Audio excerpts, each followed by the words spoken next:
Have you ever wondered what it would be like to survive a winter so brutal that it could literally freeze your breath before it left your mouth? Well, imagine being a Viking in medieval Scandinavia, where winter wasn't just cold, it was a 6-month death sentence that most people today couldn't survive for even a single week. Most people think they understand how harsh Viking winters were. They picture some snow, maybe temperatures dropping below freezing, and Vikings huddled around fires telling stories. But the reality was so much more terrifying than anything Hollywood has ever shown you. These weren't just cold winters. They were apocalyptic frozen wastelands that transformed the entire landscape into a death trap, where a single mistake could mean you'd never see spring again. In this video, I'm going to reveal the 7 most horrifying aspects of Viking winters that historians rarely talk about. We're going to explore how these legendary warriors survived temperatures that would kill modern humans in hours, why their food storage methods were literally a matter of life and death, and the shocking psychological toll that months of darkness took on entire communities. But first, let me give you some context that will completely change how you think about winter survival. My name is here to take you on a journey back to a time when winter meant something completely different than it does today. I've spent years researching medieval climate data, archaeological evidence, and historical accounts to uncover the truth about what Viking winters were really like. What I discovered was so much worse than I ever imagined, and by the end of this video, you'll understand why these people were forced to become some of the most resourceful and ruthless survivors in human history. But before we dive into the nightmare that was a Viking winter, I need to set the stage with something that will blow your mind. The period we're talking about, roughly from 800 to 1200 CE, occurred during what climate scientists call the medieval warm period. That's right, these were actually some of the warmest centuries in recent history. So if you think Viking winters were brutal during the warm period, just wait until you hear what happened when the climate started cooling down. Now, most people assume that because Vikings were tough warriors, they must have been naturally adapted to cold weather. But here's the thing that changes everything. Vikings weren't superhuman. They were regular people, just like you and me, facing environmental conditions that would challenge even our most advanced modern survival technology. The difference was that they had no choice but to adapt or die, and the methods they developed were often more desperate than heroic. Let me paint you a picture of what a typical Viking settlement looked like as winter approached. Imagine a small cluster of wooden longhouses, maybe housing 50 to 100 people total, sitting on the edge of a fjord or nestled in a valley. These weren't the massive stone fortresses you see in movies. They were essentially large wooden sheds with dirt floors, minimal insulation, and roofs that leaked. Now, imagine that in just a few weeks, this entire area would be buried under several feet of snow, with temperatures dropping to levels that would make your modern winter thermostat weep. The first thing you need to understand about Viking winters is that they lasted far longer than anything we experience today. We're not talking about a few cold months from December to February. Viking winter could stretch from October all the way through April, with the worst conditions lasting for 4 solid months, where the sun might not rise above the horizon for weeks at a time. In the northernmost Viking settlements, they experienced what's called polar night, where the sun doesn't rise at all for months. But the length of winter was just the beginning of their problems. The temperatures were beyond anything most modern people can comprehend. While we complain when it drops below 0 Fahrenheit, Viking winters regularly saw temperatures plummet to -30, -40, or even -50 degrees Fahrenheit. At those temperatures, exposed skin freezes in minutes, metal becomes brittle enough to shatter, and even breathing becomes painful as the moisture in your lungs begins to freeze. Now, you might be thinking, surely they just stayed inside their warm houses until spring came, right? Well, here's where it gets really interesting. Viking longhouses weren't warm. They were death traps that required constant maintenance just to prevent carbon monoxide poisoning. The central fire pit that provided heat also filled the house with smoke, since proper chimneys weren't invented yet. Vikings had to choose between freezing to death or slowly suffocating on toxic fumes. The smoke problem was so severe that Viking houses had holes in the roof to let the smoke escape, but this also let in snow, rain, and freezing air. Imagine trying to sleep in a house where smoke is burning your eyes and lungs, snow is falling through the roof onto your bed, and the temperature inside is barely above freezing, even with a fire burning constantly. This was their reality for months at a time. But the real nightmare wasn't just the cold or the smoke. It was the complete isolation that winter brought. Once the snow started falling and the fjords began to freeze, Viking communities became completely cut off from the outside world. There were no roads to plough, no supply chains to maintain, and no way to get help if something went wrong. Each settlement was entirely on its own, with whatever food, fuel, and supplies they had managed to stockpile before winter arrived. This isolation created a pressure cooker effect that most people don't think about. Imagine being trapped in a small, smoky, freezing building with the same 50 people for 6 months straight.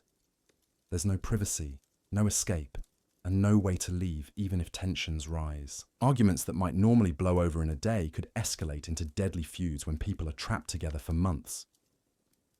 The psychological stress was so intense that many Viking sagas describe winter as a time when madness and violence were common. The food situation was perhaps the most terrifying aspect of all. Vikings didn't have refrigeration, canning, or any of the food preservation methods we take for granted today. They had to rely on smoking, salting, and drying to preserve enough food to last through the winter. But here's the catch: these preservation methods weren't foolproof. If the weather was too humid, meat would rot before it could be properly dried. If it was too dry, the food would become inedible. If raiders attacked and destroyed their food stores, or if they miscalculated how much food they needed, entire communities could face starvation. The archaeological evidence shows us that many Viking settlements experienced what historians call the hunger gap, a period in late winter or early spring when the previous year's food stores were running dangerously low, but new food sources weren't available yet. During these times, Vikings were forced to eat things that we would consider inedible today: tree bark, leather, and even the bones of animals they had already consumed. But even if they had enough food, the winter diet was monotonous and nutritionally deficient. For months, Vikings survived primarily on salted fish, dried meat, and whatever grains they could store. Fresh vegetables were impossible to preserve, so scurvy and other vitamin deficiency diseases were common. The lack of fresh food meant that their immune systems were weakened just when they needed them most, making them vulnerable to diseases that could spread rapidly through their crowded, poorly ventilated longhouses. The water situation was equally challenging. Rivers and wells would freeze solid, making it impossible to access fresh water for months at a time. Vikings had to melt snow and ice for all their water needs, which required precious fuel that they also needed for heat and cooking. This created a constant trade-off between staying warm and staying hydrated. Some settlements were forced to ration water, drinking barely enough to survive in order to conserve fuel for heating. Now, let's talk about clothing and how inadequate it really was. We often picture Vikings wearing thick fur coats and warm boots, but the reality was far different. Most Vikings were farmers or craftsmen, not wealthy warriors, and they couldn't afford elaborate winter gear. The average Viking wore layers of wool clothing, which provided some insulation when dry but became dangerously cold when wet. And in the humid, smoky environment of a longhouse, everything was constantly damp. Their footwear was particularly problematic. Viking boots were made of leather, which provided little insulation and became stiff and uncomfortable in extreme cold. Frostbite was common, and many Vikings suffered permanent damage to their feet and hands from repeated exposure to freezing temperatures. The archaeological record shows us skeletons with clear signs of frostbite damage, indicating that this was a widespread problem. The psychological toll of these conditions cannot be overstated. Modern research on seasonal affective disorder shows us how devastating prolonged darkness can be for human mental health. Now, imagine experiencing this in a time before electric lights, when the only illumination came from flickering fires and oil lamps. The combination of darkness, cold, hunger, and isolation created a perfect storm for depression and anxiety. Viking sagas and historical accounts describe winter as a time when supernatural beliefs became more intense. People reported seeing ghosts, spirits, and other supernatural phenomena during the darkest months. While we might dismiss these as folklore, they likely reflect the very real psychological stress that Vikings experienced during winter. Hallucinations, paranoia, and other mental health symptoms would have been common in communities suffering from malnutrition, vitamin deficiencies, and extreme stress. The social structure of Viking communities also changed dramatically during winter. The normal activities of farming, trading, and raiding were impossible, so communities had to find new ways to occupy their time and maintain social order. Storytelling became crucial not just for entertainment, but for preserving important cultural knowledge and maintaining group cohesion.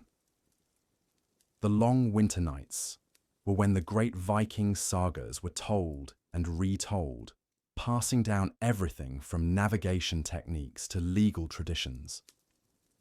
But these storytelling sessions weren't just pleasant gatherings around a fire. They were often the only thing standing between a community and complete social breakdown.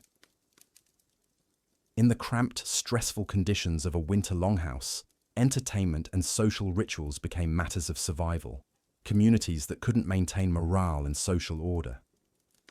During the winter months, often didn't survive to see spring. The health challenges went far beyond what we've already discussed. The combination of poor nutrition, crowded living conditions, and compromised immune systems made Viking communities vulnerable to epidemic diseases during winter. A single sick person could infect an entire settlement.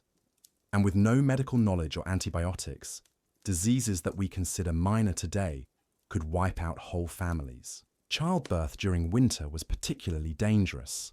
Women who gave birth in the coldest months faced enormous risks, not just from the birth itself, but from the challenge of keeping a newborn alive in such harsh conditions.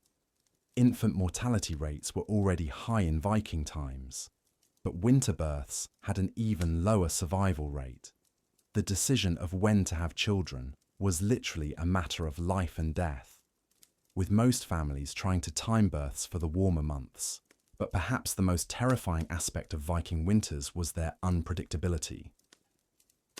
While Vikings could prepare for a typical winter, they had no way to predict when an unusually harsh winter would arrive.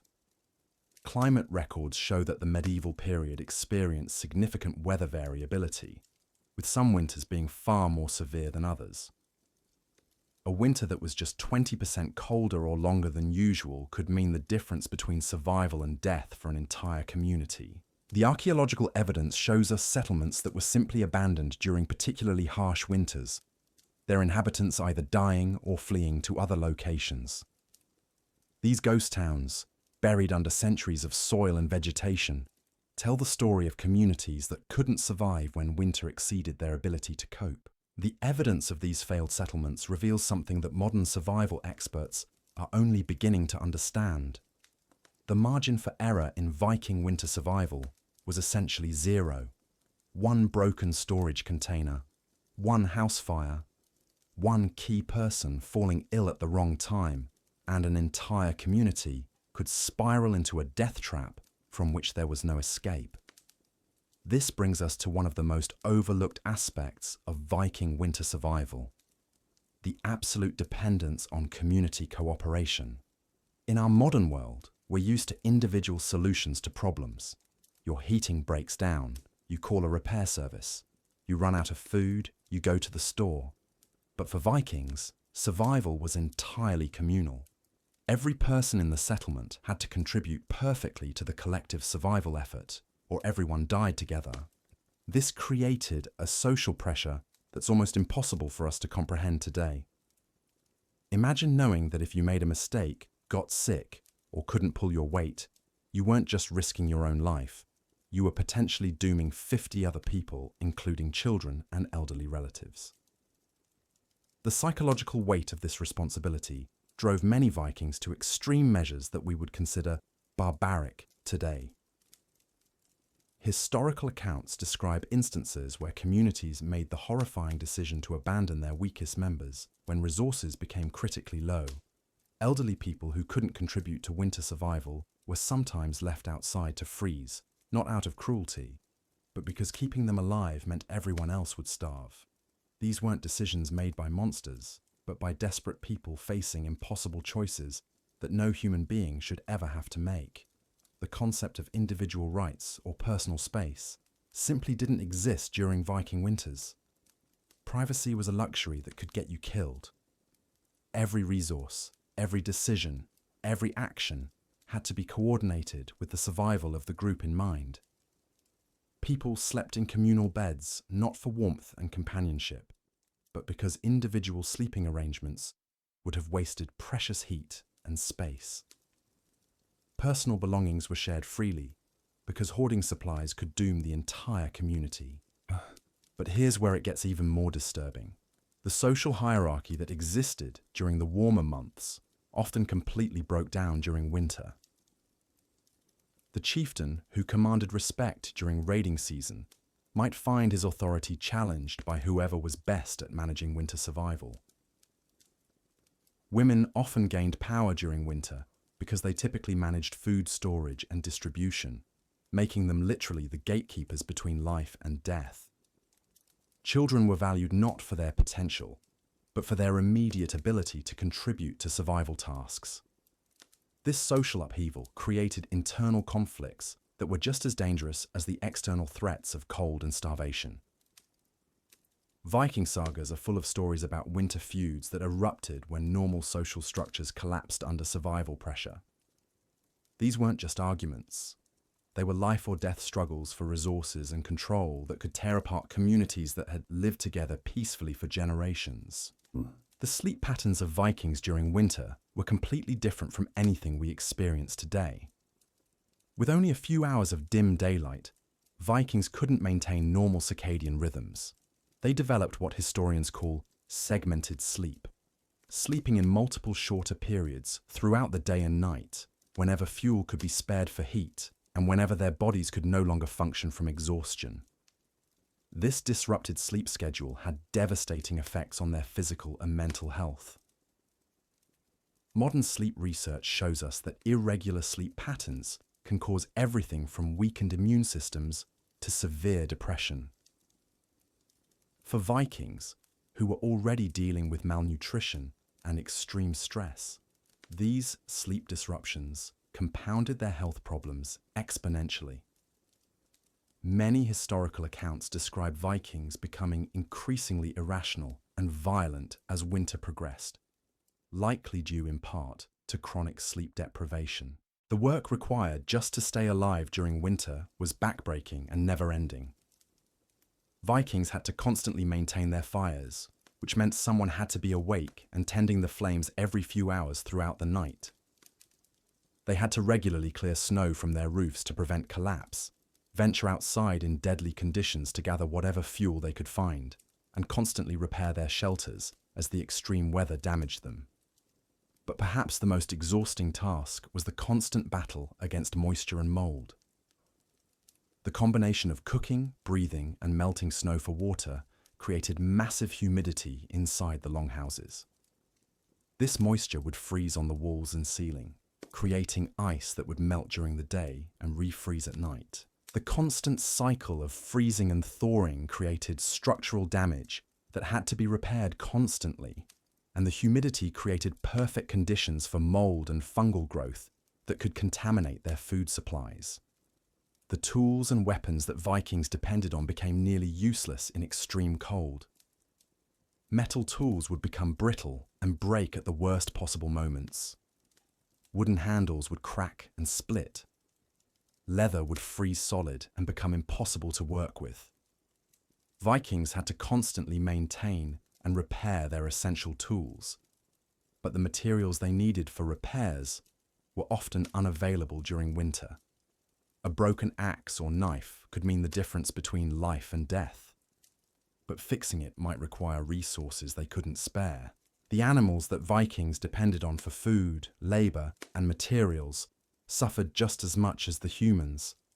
Livestock had to be brought inside during the worst weather, which meant sharing the already cramped living space with cattle, pigs, and chickens. These animals produced waste that had to be managed, consumed precious food resources, and added to the humidity and air quality problems inside the longhouses. But losing livestock was often worse than the inconvenience of housing them. A cow or pig represented not just food, but also milk, leather, bone tools, and other essential materials that couldn't be replaced until spring. Vikings would go to extraordinary lengths to keep their animals alive, sometimes even sharing their own food with livestock when feed ran low. The death of a key animal could trigger a cascade of problems that would doom the entire community. The most terrifying aspect of Viking winter survival was the complete lack of backup plans. In our modern world, we have emergency services, hospitals, supply chains, and communication networks that can help us when things go wrong. Vikings had none of these safety nets. When their primary survival strategy failed, there was no plan B. Communities that found themselves in crisis during winter had to improvise solutions using whatever materials they had on hand, and these desperate measures often led to their doom.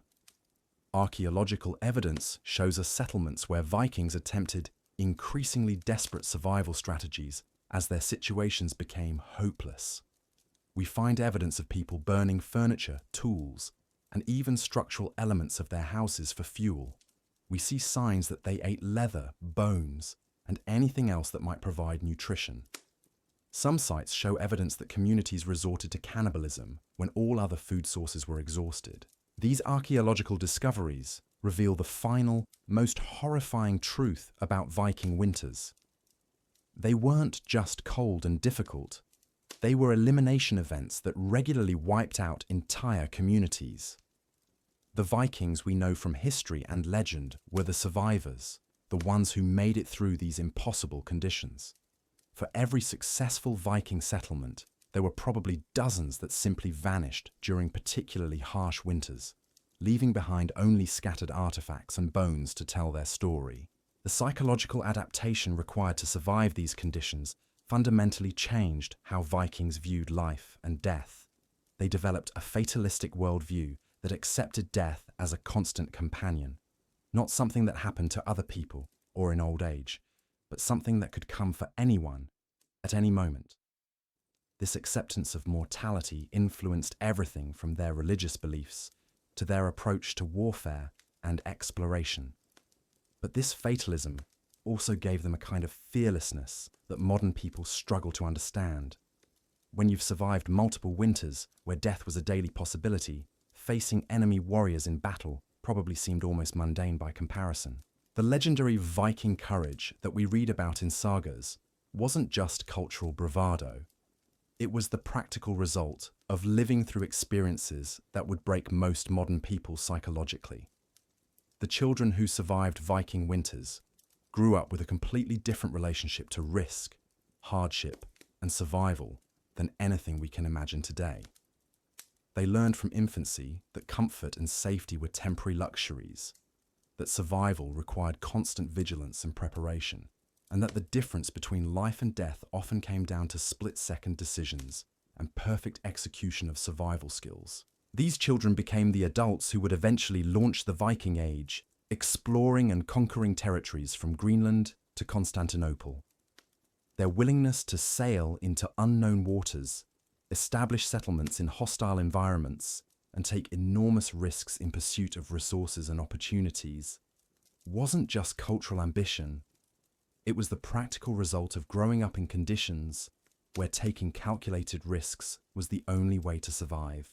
The ripple effects of Viking winter survival extended far beyond individual communities. The constant threat of winter starvation drove Vikings to develop increasingly sophisticated raiding and trading networks. They couldn't afford to be self-sufficient, because self-sufficiency in such a harsh environment was impossible. They needed to acquire resources from other regions, which meant they had to become some of the most skilled navigators, traders, and warriors in the medieval world. This creates a fascinating paradox. The very conditions that made Viking settlements barely habitable also forced Vikings to become some of the most adventurous and capable people in human history. Their winter survival skills translated directly into the abilities that allowed them to establish settlements in Iceland, Greenland, and even briefly in North America. The same resourcefulness that kept them alive through brutal winters also enabled them to adapt to completely new environments thousands of miles from home. The navigation skills that Vikings developed partly out of winter necessity became legendary. But what most people don't realize is that these skills were literally forged in the crucible of life or death decision-making. When your community's survival depends on knowing exactly when the last trading voyage of the season needs to depart before the fjords freeze over, you don't get second chances. Viking navigators had to read weather patterns, ocean currents, and seasonal changes with an accuracy that would impress modern meteorologists, because a mistake in timing could mean being trapped away from home when winter arrived. Or worse, being caught at sea when the storms hit. The seasonal trading expeditions that Vikings are famous for weren't just economic opportunities, they were desperate survival missions. Communities would send out their best warriors and traders on voyages that lasted months, knowing that these men might not return, but also knowing that without the resources they brought back, everyone would die during the winter. These weren't casual trading trips where you could come back empty-handed and try again next year. The pressure to succeed was absolute, which explains why Vikings were willing to travel such enormous distances and take such incredible risks to acquire the goods they needed. But here's something that will completely change how you think about Viking exploration. Many of their most famous voyages to Iceland, Greenland, and North America weren't driven by wanderlust or adventure. They were essentially desperate attempts to escape the impossible survival conditions of Scandinavian winters. When your homeland regularly produces winters that kill significant portions of the population, suddenly sailing into unknown waters to establish new settlements doesn't seem nearly as crazy. It was a calculated risk where the potential rewards outweighed the certainty of eventual death if they stayed put. The settlement of Iceland around 870 CE is a perfect example of this winter-driven expansion. The people who made this journey weren't seeking adventure. They were fleeing a homeland where population growth had made winter survival increasingly difficult. Iceland offered the promise of new agricultural land, untapped resources, and most importantly, the possibility of establishing communities that weren't already operating at the razor's edge of survival capacity. But what they found in Iceland was winters that were even more brutal than what they had left behind in Norway. The early Icelandic settlers faced winter conditions that make even the Scandinavian winters we've been discussing look manageable. Iceland's volcanic activity created unpredictable weather patterns with sudden temperature drops that could kill unprepared travelers in hours. The island's position in the North Atlantic meant that storms could arrive with little warning, bringing winds that could literally freeze exposed flesh in minutes. The settlers had to develop entirely new survival strategies, and many of the early settlements simply vanished, their inhabitants presumably dying during particularly harsh winters. What makes the Icelandic expansion even more remarkable is that these settlers were essentially conducting a massive survival experiment with no backup plan. They couldn't just return to Norway if things went wrong because they had burned their bridges, selling everything they owned to fund the journey. They had to make Iceland work or die trying. And the archaeological evidence shows us that many of them did exactly that. Failed settlements dot the Icelandic landscape, silent testimony to communities that couldn't adapt quickly enough to survive their first few winters. The successful Icelandic settlements developed winter survival strategies that were even more extreme than anything we've discussed so far. They learned to use Iceland's geothermal features for heating, essentially building their communities around natural hot springs that could provide warmth even in the depths of winter. But this created a new set of problems, because these geothermal areas were limited and often located in places that were otherwise unsuitable for settlement. Vikings had to choose between access to natural heating and access to good farmland, fresh water, or defensive positions. The Icelandic Vikings also developed new methods of food preservation that took advantage of Iceland's unique climate. They learned to use the constant wind and cold to create natural refrigeration systems that could preserve food for longer periods than traditional smoking or salting methods. But these techniques required perfect timing and precise environmental conditions. A change in wind patterns or an unexpected warm spell could destroy months of carefully preserved food, leaving entire communities facing starvation. The psychological pressure of living in these experimental settlements was enormous. Every decision about resource allocation, every choice about where to build or what to plant, every judgment about when to slaughter livestock or when to preserve food could determine whether the community survived its next winter. The margin for error was even smaller than it had been in Scandinavia, because they didn't have generations of accumulated knowledge about local conditions to guide them. This constant pressure created a culture of innovation that was unlike anything else in the medieval world. Icelandic Vikings couldn't rely on traditional methods because they were operating in an environment where traditional methods often didn't work. They had to constantly experiment, adapt, and improvise, developing new techniques for everything from house construction to food storage to animal husbandry. The successful innovations spread rapidly through the small Icelandic population, while the failures were quickly abandoned, often along with the communities that had tried them. The social structures that emerged in these experimental settlements were also unique. The traditional Viking hierarchy based on military prowess and wealth became less important than practical survival skills. A person who could predict weather patterns, manage food stores efficiently, or develop new building techniques might gain more respect and influence than a traditional warrior.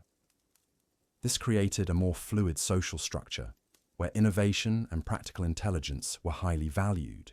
But this constant innovation came at a terrible cost. The communities that succeeded in Iceland were the ones that could adapt quickly enough to survive their mistakes. The ones that couldn't adapt fast enough simply disappeared, taking their knowledge and innovations with them. This created a brutal evolutionary pressure where only the most adaptable and resourceful communities survived. But it also meant that much of the knowledge gained through experimentation was lost when communities failed. The religious and cultural implications of these extreme survival conditions were profound. Vikings had always believed in a cosmos where conflict and struggle were fundamental aspects of existence. But the experience of settling new territories in even harsher conditions reinforced these beliefs in ways that shaped their entire worldview. The concept of Ragnarok, the end of the world through a terrible winter, wasn't just mythology to people who had seen entire communities disappear during harsh winters. It was a very real possibility that they lived with every day. The sagas and stories that emerged from these settlement experiences reflect this heightened awareness of mortality and the fragility of human civilization. The heroes of Icelandic literature aren't just brave warriors, they're people who can make the impossible decisions required to keep communities alive through existential crises. These stories served as both entertainment and practical instruction, preserving knowledge about survival techniques while also providing psychological preparation for the kinds of extreme situations that settlers might face. The expansion into Greenland around 985 CE represents perhaps the most extreme example of Viking winter survival challenges.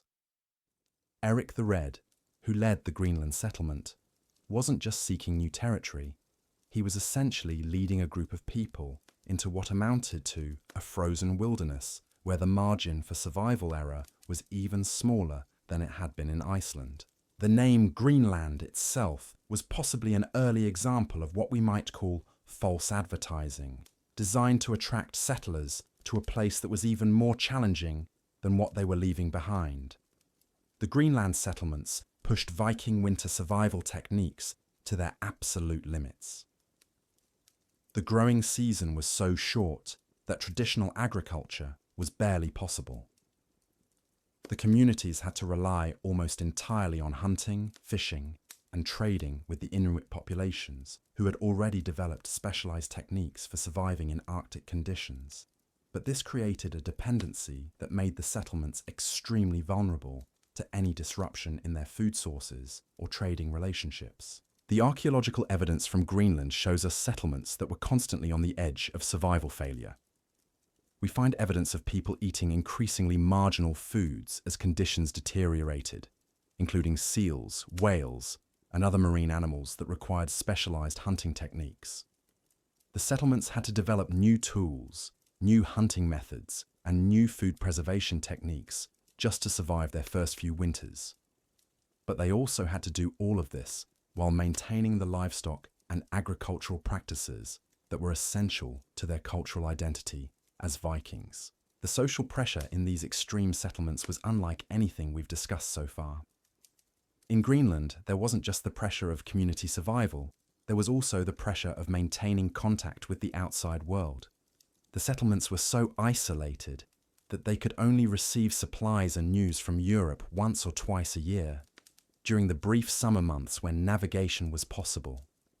This meant that any crisis that developed during winter couldn't be resolved until the following summer, if at all. The psychological toll of this isolation was enormous.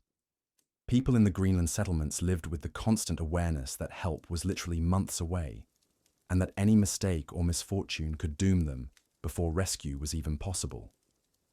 This created a kind of paranoia and hypervigilance that's evident in the archaeological record, where we see evidence of increasingly elaborate food storage systems, defensive preparations, and backup plans that suggest people were constantly preparing for the worst-case scenario. The climate data from the Greenland ice cores tells us that these settlements were established during a relatively warm period, but they had to survive through a gradual cooling trend that made conditions increasingly difficult over time. What had been challenging but manageable winters in the early years of settlement became increasingly impossible as the climate cooled. The settlements had to constantly adapt their survival strategies to deal with longer winters, shorter growing seasons, and more unpredictable weather patterns. The final collapse of the Greenland settlements around 1450 CE represents one of the most dramatic examples of winter survival failure in human history. These weren't primitive people who lacked survival skills. They were the descendants of some of the most successful Arctic survivors in the world. They had developed sophisticated techniques for living in extreme conditions. They had centuries of accumulated knowledge about local conditions, and they had proven their ability to adapt to changing circumstances. But even with all of these advantages, they ultimately couldn't survive the combination of climate change, resource depletion, and social isolation that characterized the later medieval period. The lessons from the Greenland collapse are sobering for anyone interested in extreme survival. These communities failed not because they lacked individual survival skills, but because they couldn't maintain the complex social and economic systems that extreme survival requires. When the trading networks that brought them essential supplies from Europe became unreliable, when the climate cooled beyond their ability to adapt, when their population dropped below the critical mass needed to maintain specialized knowledge and skills, the entire system collapsed with shocking speed. The archaeological evidence suggests that the final years of the Greenland settlements were characterized by increasingly desperate survival measures. We find evidence of people eating their livestock breeding stock, burning furniture and buildings for fuel, and abandoning the agricultural practices that had sustained them for centuries. The last inhabitants appear to have been trying to survive by hunting and gathering alone, essentially reverting to survival strategies that might have worked for small nomadic groups, but couldn't sustain permanent settlements. But here's the most chilling aspect of the Greenland collapse. It happened gradually, over several generations, which means that people living through it probably didn't realize how dire their situation had become until it was too late to reverse course. Each winter was just a little bit harder than the last, each summer just a little bit shorter, each year just a little bit more difficult to get through. The communities adapted to each incremental change, but they couldn't adapt fast enough to survive the cumulative effect of all these changes together. This gradual collapse pattern appears to have been common in many Viking settlements that failed during winter crises. Archaeological evidence from failed settlements across Scandinavia, Iceland, and Greenland shows similar patterns of incremental adaptation, followed by sudden collapse. Communities would successfully adapt to increasingly difficult conditions for years or even decades, but then reach a tipping point where their survival systems could no longer cope with the accumulated stress. The implications of this pattern are terrifying when you really think about it. It means that even successful Viking communities were constantly walking a tightrope between survival and extinction, and that the difference between a thriving settlement and a dead one could be as small as a single harsh winter or one key resource becoming unavailable.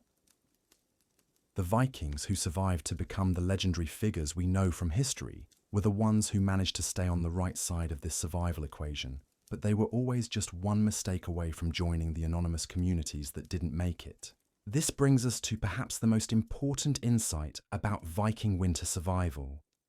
It wasn't just about individual toughness or cultural resilience. It was about maintaining incredibly complex systems of resource management, social cooperation, and risk assessment that required perfect execution year after year. The Vikings who succeeded weren't necessarily stronger or braver than those who failed. They were the ones who managed to maintain these complex survival systems long enough to establish sustainable communities. The knowledge systems that successful Viking communities developed were incredibly sophisticated, encompassing everything from detailed weather prediction to complex resource allocation algorithms that would impress modern operations researchers. But this knowledge was entirely oral, passed down through generations of storytellers and preserved in the collective memory of communities. When communities failed, their knowledge died with them, which meant that each new settlement had to rediscover survival techniques that might have been perfected elsewhere but were lost when previous communities collapsed. This creates a fascinating paradox in Viking history. The very conditions that made their survival so impressive also made it extremely difficult to learn from their experiences.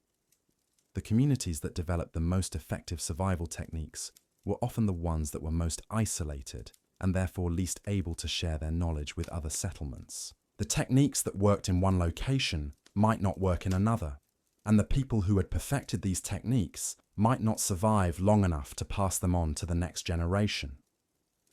The archaeological record gives us glimpses of this lost knowledge in the form of artifacts and settlement patterns that suggest sophisticated survival techniques. But we can only guess at the specific methods that were used. We see evidence of food storage systems that could preserve supplies for years, heating systems that could warm large buildings efficiently, and construction techniques that could create structures capable of withstanding extreme weather. But the knowledge of how to build and maintain these systems died with the communities that created them. This lost knowledge represents one of the great tragedies of Viking winter survival. How many communities might have survived if they had access to the techniques developed by previous settlements? How many innovations were lost when communities failed? How much more successful might Viking expansion have been if they had been able to systematically preserve and share survival knowledge across their scattered settlements? The answer to these questions is unknowable, but the implications are staggering. The Viking expansion that we know from history represents just the visible tip of a much larger iceberg of human experimentation with extreme survival. For every successful settlement that left historical records, there were probably dozens of failed attempts that left only scattered artifacts and bones. The Vikings, we celebrate in our histories and legends, were the survivors of a massive, centuries-long experiment in human adaptability that claimed far more lives than it preserved. This perspective completely changes how we should think about Viking achievements. Their success in exploration, trade, and warfare wasn't just the result of cultural values or superior technology. It was the product of a brutal selection process that eliminated anyone who couldn't master the most demanding survival skills imaginable. The Vikings, who survived to become legendary figures, had been forged in conditions that would kill most modern people, and their achievements were built on the accumulated knowledge of countless communities that didn't survive to share their stories. Understanding this brutal selection process helps explain why Viking culture became so focused on concepts of honor, courage, and fate. These weren't just abstract philosophical ideas. They were practical psychological tools that helped people cope with the reality that death was always just one mistake away. When you've lived through winters where entire families could die from a single bad decision about food rationing, concepts like fate and honor become ways of making sense of a world where survival often seemed to depend more on luck than skill. The honor culture that Vikings are famous for was directly connected to their winter survival experiences. In a community where everyone's life depended on everyone else's competence and commitment, reputation became literally a matter of life and death. A person who was known to be unreliable, cowardly, or selfish wouldn't just be socially ostracized, they would be actively dangerous to community survival. The elaborate codes of honor that governed Viking society weren't just cultural traditions. They were survival mechanisms that helped communities identify and eliminate people who posed existential threats to the group. But this honor system also created its own problems during winter survival situations. The same cultural values that helped maintain community cohesion during good times could become deadly burdens when resources became scarce. A warrior who was culturally required to maintain his honor might refuse to perform tasks that he considered beneath his status, even when those tasks were essential for survival. A family that was expected to be generous and hospitable might continue sharing their food stores even when doing so meant they wouldn't have enough for their own survival. The tension between cultural values and survival necessity created some of the most psychologically devastating aspects of Viking winter experiences. People were forced to choose between maintaining their cultural identity and staying alive, and these choices often had no good answers. The archaeological evidence shows us settlements where people appear to have died, rather than violate cultural taboos about food, social hierarchy, or family obligations. These weren't deaths from ignorance or lack of survival skills. They were deaths from the impossible psychological pressure of trying to maintain human dignity in inhuman conditions. The gender dynamics of Viking winter survival were particularly complex and often completely different from what we see in their summer activities. During the raiding and trading season, Viking society was heavily male-dominated, with men taking the lead in most economic and political activities. But during winter, when survival depended on managing food stores, maintaining households, and caring for children and elderly family members, women often became the most powerful people in the community. This seasonal shift in power created unique social tensions that don't exist in most other historical societies. Men who were accustomed to being leaders and decision-makers during the active season had to defer to women who had the knowledge and skills needed for winter survival. Women who might have had relatively little say in community decisions during the summer could find themselves making life or death choices for entire settlements during the winter months. These role reversals were necessary for survival, but they also created psychological stress for people who had to constantly readjust their social expectations based on the season. The children in these communities experienced childhood in ways that would be completely alien to modern people. Viking children didn't have the luxury of a protected, innocent childhood, where they could gradually learn about the world's dangers. They had to become contributing members of the survival effort from the moment they were old enough to perform simple tasks. A 5-year-old child might be responsible for maintaining the fire overnight, knowing that if they fell asleep and let the fire die, everyone in the house could freeze to death before morning. This early exposure to life or death responsibility created adults who were capable of making impossible decisions under extreme pressure, but it also created psychological trauma that we can only imagine. Children who grew up in these conditions never had the chance to develop the kind of optimistic, trusting worldview that we consider normal for healthy psychological development. They learned from infancy that the world was a dangerous place where mistakes had fatal consequences, and this knowledge shaped their entire approach to life. The educational system in Viking communities during winter was unlike anything we see in other historical societies. Children didn't learn abstract academic subjects. They learned practical skills that would keep them alive. But this education was incredibly sophisticated, encompassing everything from weather prediction to resource management to complex social negotiations. A Viking child who survived to adulthood had received an education in survival skills that would rival anything taught in modern military or wilderness survival programs. But this education came at a terrible cost. Children who couldn't master these skills quickly enough didn't get second chances.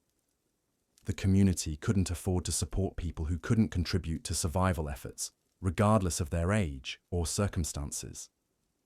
This created a brutal selection pressure where only the most capable and adaptable children survived to become adults. The Vikings we know from history were the products of this selection process, which explains their legendary competence, but also hints at the enormous human cost of their achievements. The religious and spiritual practices that sustained Viking communities during winter were far more complex and psychologically sophisticated than most people realize. The Norse mythology that we know from later sources wasn't just entertainment or abstract theology. It was a practical psychological framework that helped people cope with the reality of living in conditions where death was a constant possibility. The stories about gods struggling against impossible odds, heroes facing certain doom with courage, and the ultimate fate of the world ending in winter weren't just myths. They were psychological preparation for the kinds of experiences that Vikings faced every year. The concept of Valhalla, the Hall of the Slain where warriors who died in battle would feast and fight for eternity, takes on completely different meaning when you understand the reality of Viking winter survival. For people who spent months every year wondering if they would live to see spring, the idea of an afterlife where the struggles of existence were transformed into eternal celebration wasn't just comforting, it was psychologically essential. The promise that death in battle would lead to eternal feasting would have been particularly appealing to people who regularly face the possibility of slow death from starvation or freezing. But the religious practices that actually sustained communities during winter were often quite different from the dramatic mythology that we associate with Viking culture. The daily rituals, seasonal ceremonies, and community practices that helped people maintain psychological stability during the darkest months were often focused on more practical concerns like ensuring community cooperation, maintaining hope during periods of despair, and creating social bonds that could withstand the enormous stress of survival situations. The archaeological evidence shows us that Viking communities developed increasingly elaborate ritual practices around food storage, distribution, and consumption during winter months. These weren't just practical activities, they were sacred ceremonies that helped maintain social cohesion and psychological stability. The act of rationing food, for example, wasn't just a practical necessity, it was a ritual that reinforced community bonds and shared responsibility. People who participated in these rituals were psychologically prepared to make the sacrifices necessary for group survival. The storytelling traditions that we associate with Viking culture were also practical psychological tools for winter survival. The long, complex sagas that were recited during winter gatherings weren't just entertainment, they were ways of preserving essential knowledge, maintaining cultural identity, and providing psychological escape from the harsh realities of daily survival. But these stories also served as training exercises that helped people mentally rehearse the kinds of difficult decisions they might have to make in survival situations. The heroes of Viking sagas face many of the same impossible choices that real people encountered during winter survival crises. They have to choose between loyalty to family and loyalty to community, between maintaining honor and staying alive, between preserving cultural values and adapting to new circumstances. By mentally rehearsing these dilemmas through storytelling, Viking communities were preparing themselves psychologically for the kinds of decisions that might mean the difference between survival and death. The medical knowledge that Viking communities developed during their winter survival experiences was surprisingly sophisticated, but it was also closely guarded and difficult to preserve.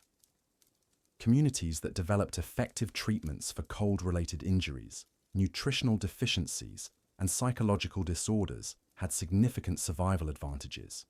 But this knowledge was often lost when communities failed, or when the people who possessed it died before they could pass it on to others. The archaeological evidence suggests that some Viking communities developed medical treatments that were remarkably effective given their limited resources.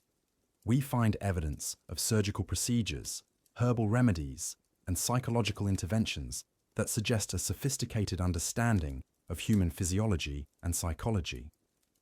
But we also find evidence of communities that lacked this knowledge and suffered devastating losses from medical problems that other settlements had learned to treat effectively. The inequality in medical knowledge between different communities created another layer of survival pressure that most people don't consider.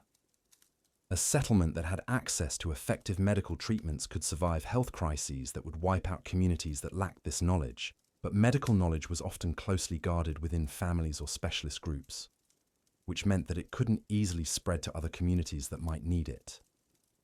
The psychological techniques that Viking communities developed for maintaining mental health during winter months were perhaps their most important and least understood survival innovations. Modern research on seasonal affective disorder, cabin fever, and isolation psychology gives us some insight into the mental health challenges that Vikings faced, but they had to develop solutions to these problems without any understanding of the underlying psychological mechanisms. The evidence suggests that successful Viking communities developed elaborate systems of social interaction, physical activity, and mental stimulation that helped prevent the psychological breakdown that could destroy community cohesion during winter months. These systems included everything from organized games and competitions to structured work rotations that ensured everyone had meaningful tasks to perform. But these psychological interventions had to be carefully balanced against the practical demands of survival, which meant that communities had to develop sophisticated understanding of human psychology, even though they lacked the scientific framework that we use to understand these issues today. The impact of winter survival on Viking family structures was profound and often tragic. The nuclear family units that we consider normal were often impossible to maintain during winter survival situations. Children might be separated from their parents and placed with families that were better equipped to care for them. Elderly family members might be abandoned or killed when resources became too scarce to support them. Marriage relationships might be dissolved or restructured based on survival needs rather than emotional bonds. These family disruptions created psychological trauma that affected entire communities for generations. Children who were separated from their parents during winter crises often struggled with attachment disorders and trust issues that made it difficult for them to form stable relationships as adults. Adults who were forced to abandon family members often suffered from guilt and depression that affected their ability to function effectively in survival situations. The social fabric of Viking communities was constantly being torn apart and rebuilt based on the harsh realities of winter survival. But these family disruptions also created new forms of social organization that were remarkably resilient and adaptable. Viking communities developed complex systems of adoption, fostering, and extended family relationships that ensured children would be cared for even if their biological parents died or became unable to provide for them. These systems were far more flexible and responsive than the rigid family structures that characterize many other medieval societies. The economic systems that Viking communities developed during winter months were unlike anything else in the medieval world. The normal concepts of property ownership, trade, and economic exchange that governed summer activities often became completely irrelevant during winter survival situations. Food, fuel, and shelter were distributed based on survival needs rather than economic relationships. People who were wealthy during the summer might find themselves dependent on others during winter, while people who had valuable winter survival skills might gain temporary economic power regardless of their normal social status. This seasonal economic disruption created unique forms of social mobility that didn't exist in most other historical societies. A person who developed valuable winter survival innovations could potentially improve their social and economic position dramatically, but they could also lose everything if their innovations failed or if they made critical mistakes during survival situations. The economic inequality that characterized Viking society during the active season was often completely reversed during winter months, when survival skills became more valuable than traditional forms of wealth. The archaeological evidence shows us that some Viking communities developed sophisticated systems of resource banking and insurance that helped them manage the economic disruptions caused by winter survival needs. These systems involved complex networks of mutual obligation and resource sharing that spread survival risks across multiple families and communities. But these systems also created new forms of social tension and conflict when people failed to meet their obligations, or when resources became too scarce to maintain the reciprocal relationships that the systems depended on. The technological innovations that Viking communities developed during winter survival situations were often far more sophisticated than anything they used during their summer activities. The harsh conditions and limited resources of winter forced them to develop incredibly efficient and effective tools, building techniques, and resource management systems. But these innovations were often specific to particular locations and circumstances, which meant that they couldn't easily be transferred to other communities or situations. The heating systems that Vikings developed for their longhouses were remarkably sophisticated, given their limited resources and materials. They learned to create complex air circulation systems that could distribute heat efficiently throughout large buildings while minimizing fuel consumption and smoke production. They developed techniques for storing and managing heat that could keep buildings warm for hours after fires had died down. But these systems required constant maintenance and expert knowledge that was often lost when communities failed or when key individuals died. The food preservation and storage techniques that Vikings developed during winter survival situations were equally sophisticated and equally vulnerable to knowledge loss. They learned to create complex preservation systems that could keep food safe and nutritious for months or even years. They developed techniques for managing humidity, temperature, and air circulation that could prevent spoilage and contamination. But these techniques required precise timing, careful monitoring, and expert knowledge that was difficult to preserve and transfer. The construction techniques that Vikings used for winter shelters were far more advanced than the simple wooden buildings that most people associate with Viking architecture. They learned to create buildings that could withstand extreme weather conditions while maintaining internal climate control and structural integrity. They developed techniques for insulation, weatherproofing, and structural reinforcement that were remarkably effective given their limited materials and tools. But perhaps the most impressive technological achievement of Viking winter survival was their development of complex systems integration that allowed all of these individual innovations to work together effectively. A successful Viking winter settlement wasn't just a collection of individual survival techniques. It was an integrated system where heating, food storage, construction, and social organization all worked together to create conditions where human life could be sustained through impossible environmental challenges. The failure of any single component in these integrated systems could trigger cascade failures that would destroy entire communities. A heating system that failed could make food storage impossible, which could lead to social breakdown, which could make it impossible to maintain the construction and maintenance work that kept the heating system functioning. The communities that survived were the ones that managed to maintain all of these complex systems simultaneously. But the communities that failed often collapsed with shocking speed once the integration started to break down. This systems integration approach to survival helps explain why Viking communities were so successful in some environments and so catastrophically unsuccessful in others.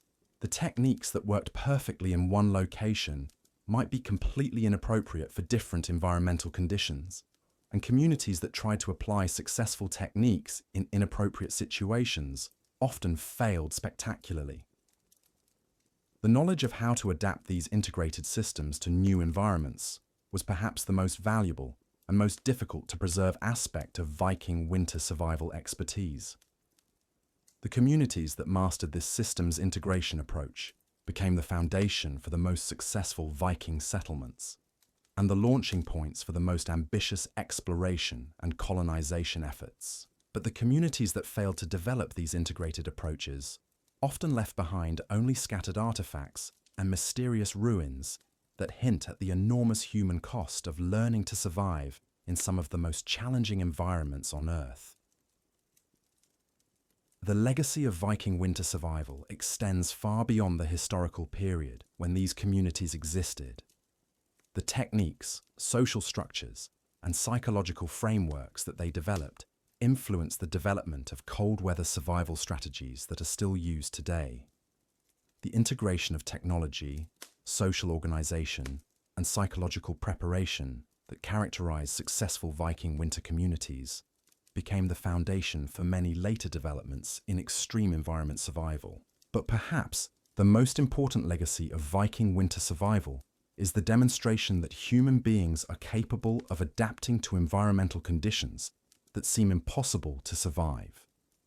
The Vikings proved that with sufficient knowledge, social cooperation, and psychological preparation, humans can create sustainable communities even in environments where individual survival seems impossible. Their achievements provide both inspiration and practical guidance for modern efforts to establish human settlements in extreme environments, from Arctic research stations to space colonies.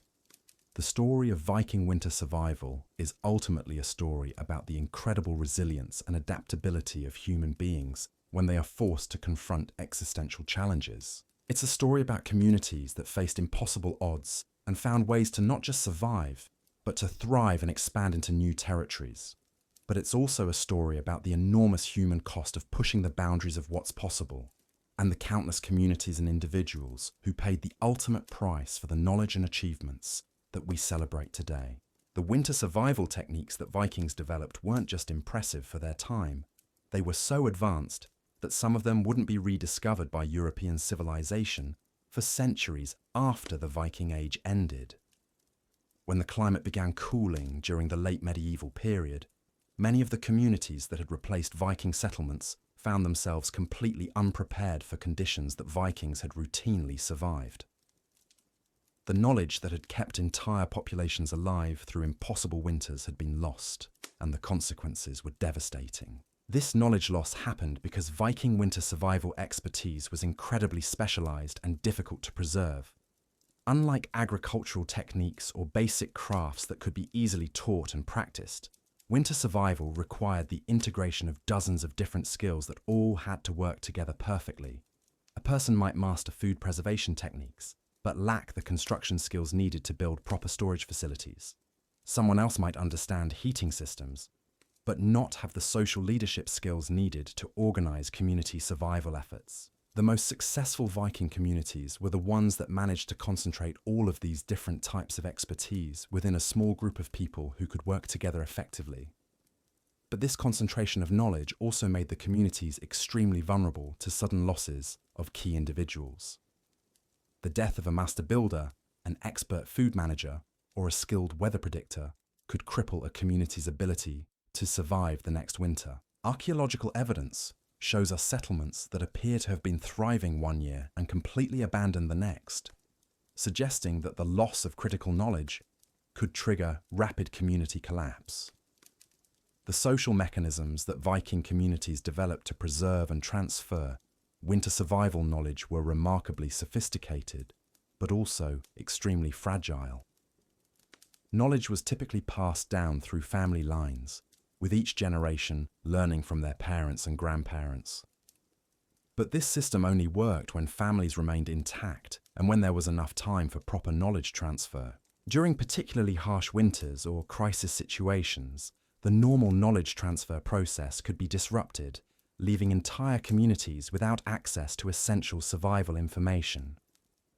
The apprenticeship systems that Vikings used for specialized winter survival skills were even more vulnerable to disruption. A young person learning advanced heating system maintenance or complex food preservation techniques might need years of training before they could work independently.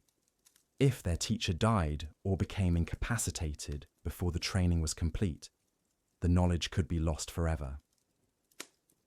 The archaeological record shows us settlements where sophisticated survival technologies were abandoned mid-construction, suggesting that the people who knew how to complete them had died or disappeared. The psychological aspects of knowledge preservation were equally challenging. Winter survival knowledge wasn't just technical information, it was deeply embedded in cultural practices, social relationships, and psychological frameworks that helped people cope with extreme stress. A person might know all the technical details of how to manage food stores during a harsh winter, but without the psychological preparation and social support systems that made it possible to actually implement these techniques under pressure, the knowledge was essentially useless. The most devastating aspect of this knowledge loss was that it often happened gradually in ways that communities didn't recognize until it was too late.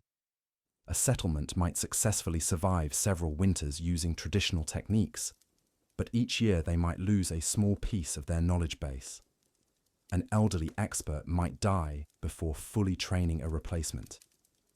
A crucial technique might be simplified or modified in ways that reduced its effectiveness.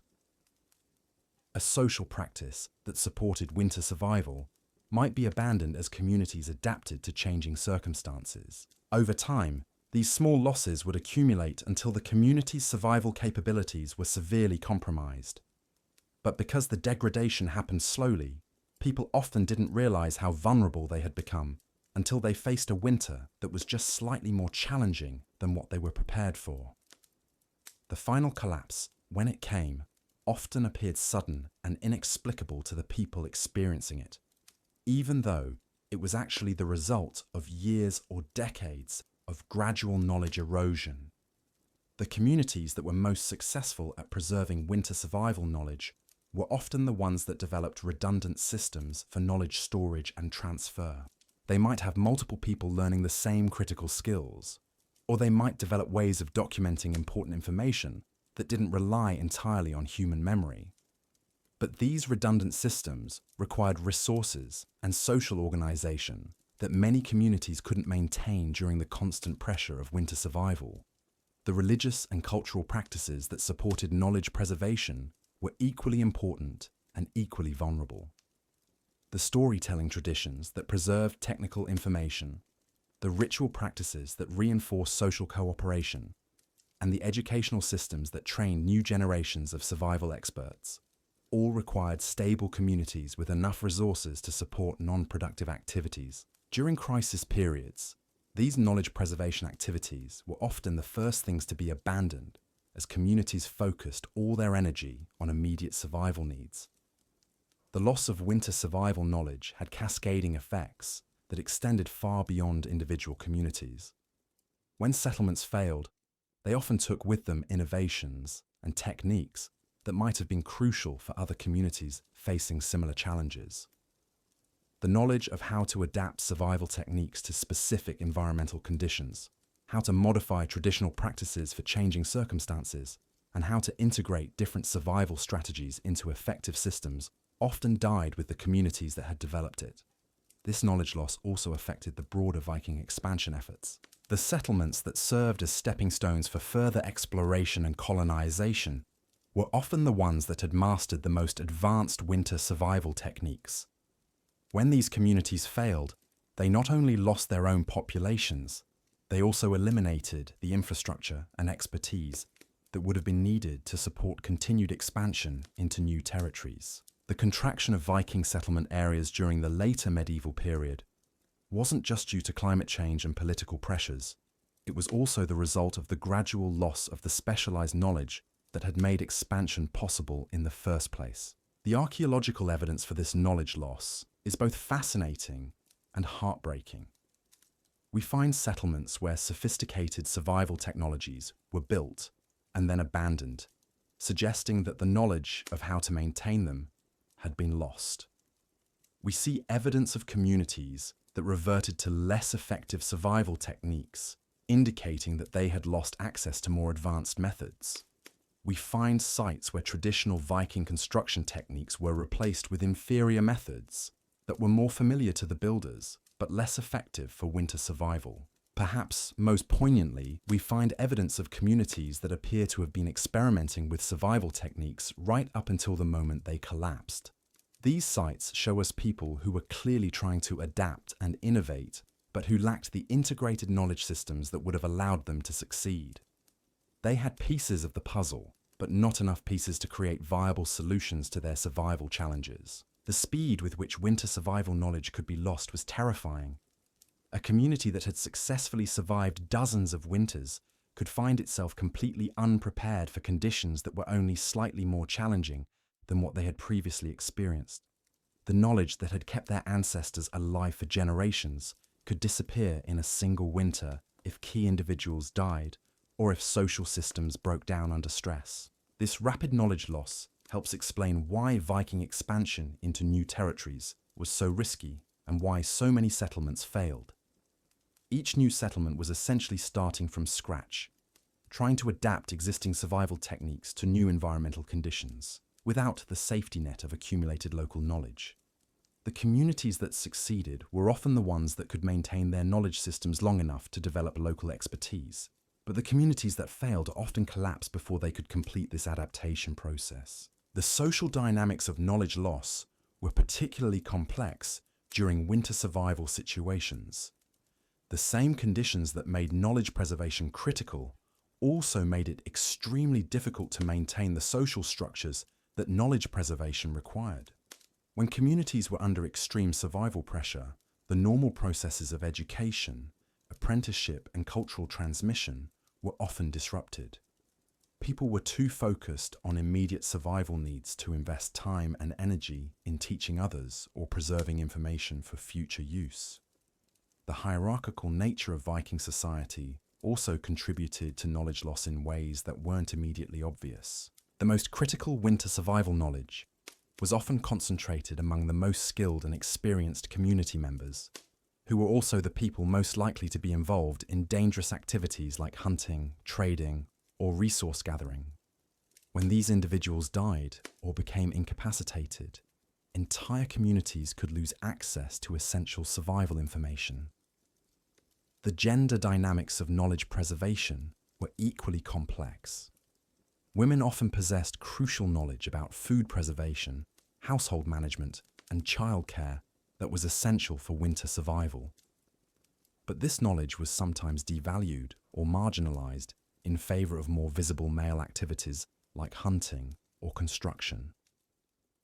When communities failed to properly integrate and preserve women's knowledge, they often lost critical survival capabilities without realizing it.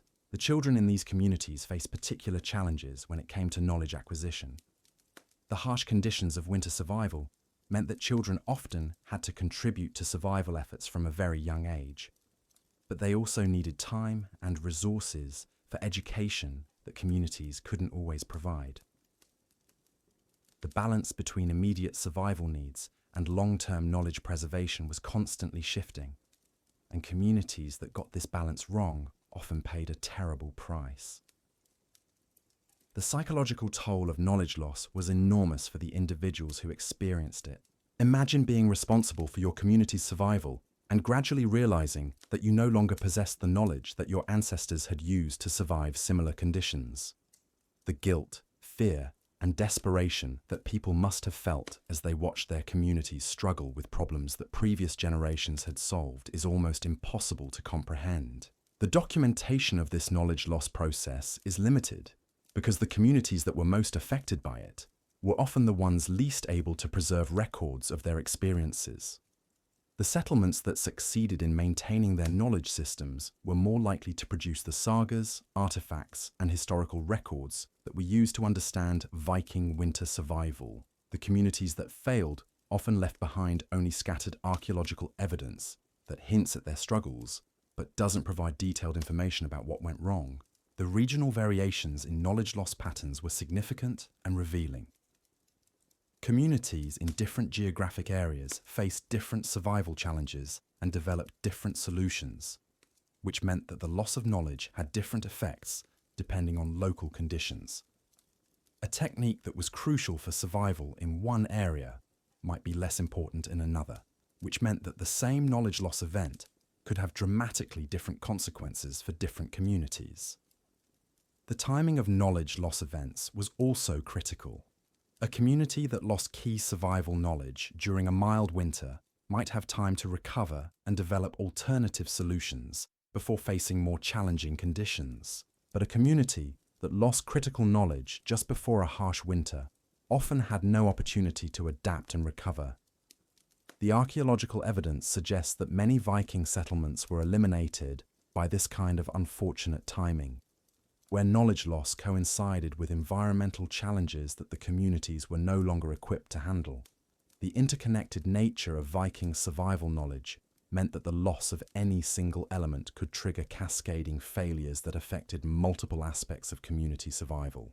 The loss of advanced heating techniques could make food storage more difficult, which could lead to nutritional problems that reduced people's ability to perform the physical labor needed for construction and maintenance, which could cause further deterioration of survival infrastructure. These cascade effects could accelerate community collapse in ways that were difficult to predict or prevent. The economic implications of knowledge loss were equally severe. Winter survival techniques often required significant investments of time, labor, and resources that had to be made during the warmer months when communities were also trying to manage their normal economic activities. The loss of knowledge about how to make these investments efficiently could force communities to choose between immediate economic needs and long-term survival preparation. Communities that made the wrong choices often found themselves facing winter with inadequate preparation and no way to recover from their mistakes. The technological regression that accompanied knowledge loss was particularly visible in the archaeological record. We can see evidence of communities that abandoned sophisticated survival technologies in favor of simpler techniques that were easier to maintain but less effective for winter survival. This technological regression often preceded community collapse by several years, suggesting that people were aware of their deteriorating capabilities but were unable to reverse the process. The social fragmentation that accompanied knowledge loss was equally destructive. As communities lost the ability to maintain their traditional survival systems, they often experienced increasing social conflict and decreased cooperation. The social bonds that had held communities together during previous survival crises began to break down as people lost confidence in their collective ability to survive. This social fragmentation made it even more difficult to preserve and transfer the knowledge that remained, creating a vicious cycle that often ended in complete community collapse. The psychological effects of watching a community's survival capabilities deteriorate were devastating for the individuals who experienced them. People who had grown up with confidence in their community's ability to survive anything nature could throw at them suddenly found themselves facing the possibility that their traditional ways of life were no longer viable. The anxiety, depression, and despair that accompanied this realization often made it even more difficult for communities to organize effective responses to their survival challenges. The loss of winter survival knowledge also had profound effects on Viking culture and identity. The ability to survive impossible winters had been central to Viking self-conception and cultural pride. Communities that lost this capability often experienced a crisis of cultural identity that was just as devastating as the practical survival challenges they faced. The stories, rituals, and social practices that had supported winter survival were often abandoned along with the technical knowledge, leaving communities without the cultural framework they needed to maintain social cohesion during crisis periods. The speed with which cultural knowledge could disappear was remarkable and terrifying. Practices that had been central to community life for generations could be forgotten in a single winter if the people who maintained them died or if social structures broke down under stress. The oral traditions that preserved technical information, the ritual practices that reinforced social cooperation, and the educational systems that trained new generations could all disappear with shocking rapidity when communities were under extreme pressure. The archaeological evidence shows us that many Viking communities made desperate attempts to preserve their knowledge, even as they were collapsing. We find evidence of communities that tried to document their survival techniques in physical artifacts, that attempted to simplify complex knowledge systems to make them easier to preserve, and that made extraordinary efforts to maintain their cultural practices, even when they lacked the resources to do so effectively. These efforts rarely succeeded, but they provide moving testimony to the value that these communities placed on preserving their survival heritage. The regional networks that had supported knowledge sharing between Viking communities also began to break down as individual settlements failed. The trading relationships, kinship connections, and cultural exchanges that had allowed successful survival techniques to spread from one community to another were disrupted when key settlements collapsed.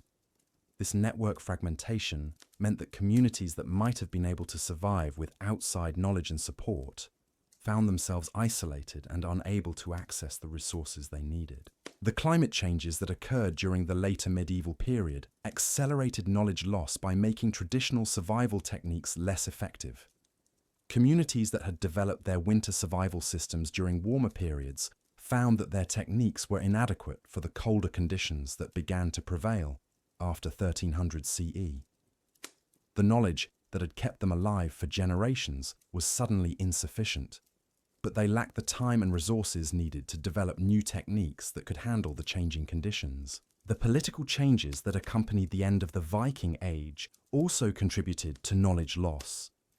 The centralized kingdoms that replaced Viking communities often had different priorities and different approaches to resource management that didn't support the maintenance of traditional winter survival knowledge. The local autonomy that had allowed Viking communities to develop specialized survival techniques was gradually eliminated as larger political entities imposed standardized approaches that were less adapted to local conditions. The religious changes that occurred during the Christianization of Scandinavia also affected knowledge preservation. The storytelling traditions, ritual practices, and cultural frameworks that had supported winter survival knowledge were often associated with pagan beliefs that were actively suppressed by Christian authorities. The loss of these cultural support systems made it much more difficult to preserve and transfer the technical knowledge that they had maintained. The economic changes that accompanied the transition from the Viking Age to the later medieval period also reduced communities' ability to maintain winter survival knowledge. The focus on monetary exchange and market-based resource allocation that characterized the later medieval economy was often incompatible with the resource sharing and community cooperation that Viking winter survival required. Communities that adopted these new economic systems often found that they had lost the social mechanisms that had supported their survival capabilities. The educational changes that occurred during this transition period were equally significant. The formal educational systems that began to develop during the later medieval period were focused on literacy, religious instruction, and administrative skills that were valuable for the emerging political and economic systems. But these educational systems didn't preserve the practical survival knowledge that had been central to Viking culture. The apprenticeship systems and informal knowledge transfer mechanisms that had maintained winter survival expertise were gradually replaced by educational approaches that didn't support these capabilities. The urbanization that began during the later medieval period also contributed to knowledge loss. As people moved from rural settlements to towns and cities, they lost direct contact with the environmental conditions that had shaped Viking winter survival techniques. The knowledge that had been essential for survival in rural settlements became irrelevant for urban populations, and the social structures that had supported knowledge preservation in small communities were difficult to maintain in larger urban environments. The technological changes that occurred during this period created both opportunities and challenges for knowledge preservation. The development of writing systems made it theoretically possible to document survival techniques in ways that had been impossible during the earlier Viking period. But the people who possessed this knowledge were often illiterate, and the people who could write often lacked the practical experience needed to accurately document survival techniques. The few attempts to preserve winter survival knowledge in written form were often incomplete or inaccurate, and they couldn't capture the social and psychological aspects of survival that were crucial for successful implementation. The military changes that occurred during the transition from the Viking Age to the later medieval period also affected knowledge preservation. The professional military systems that replaced Viking warrior bands had different training requirements and different approaches to resource management. The survival skills that had been essential for Viking warriors were often irrelevant for medieval soldiers, and the social structures that had supported these capabilities were gradually eliminated as military organization became more centralized and specialized. The demographic changes that occurred during this period were equally significant. The population growth that characterized much of the later medieval period created new pressures on resources and new approaches to community organization that were often incompatible with traditional Viking survival techniques. The smaller, more autonomous communities that had developed and maintained winter survival knowledge were gradually absorbed into larger political and economic systems that had different priorities and different approaches to resource management. The environmental changes that occurred during this period created new challenges that traditional survival techniques weren't designed to handle. The deforestation that accompanied population growth reduced the availability of fuel and building materials that were essential for winter survival. The soil depletion that resulted from intensive agriculture reduced the productivity of food systems that communities depended on for winter survival. The climate changes that began during the later medieval period created new weather patterns that traditional survival techniques weren't designed to handle. The trade changes that occurred during this period also affected knowledge preservation. The long-distance trading networks that had supported Viking expansion and colonization were gradually replaced by different commercial systems that had different requirements and different approaches to resource management. The knowledge that had been essential for managing resources in isolated settlements became less relevant as communities became more integrated into larger economic systems. The legal changes that occurred during the transition from the Viking Age to the later medieval period also contributed to knowledge loss. The customary legal systems that had supported Viking communities were gradually replaced by written legal codes that were administered by centralized authorities. The local autonomy that had allowed communities to develop specialized survival techniques was reduced as legal systems became more standardized and less responsive to local conditions. The social changes that accompanied these broader transformations were equally significant. The egalitarian social structures that had characterized many Viking communities were gradually replaced by more hierarchical systems that concentrated power and resources in the hands of fewer individuals. The community cooperation that had been essential for winter survival was more difficult to maintain in these hierarchical systems, and the social bonds that had supported knowledge preservation were gradually weakened. The cultural changes that occurred during this period were perhaps the most devastating for knowledge preservation. The cultural values that had supported winter survival, including the emphasis on practical skills, community cooperation, and adaptation to environmental challenges, were gradually replaced by different values that were more compatible with the emerging political and economic systems.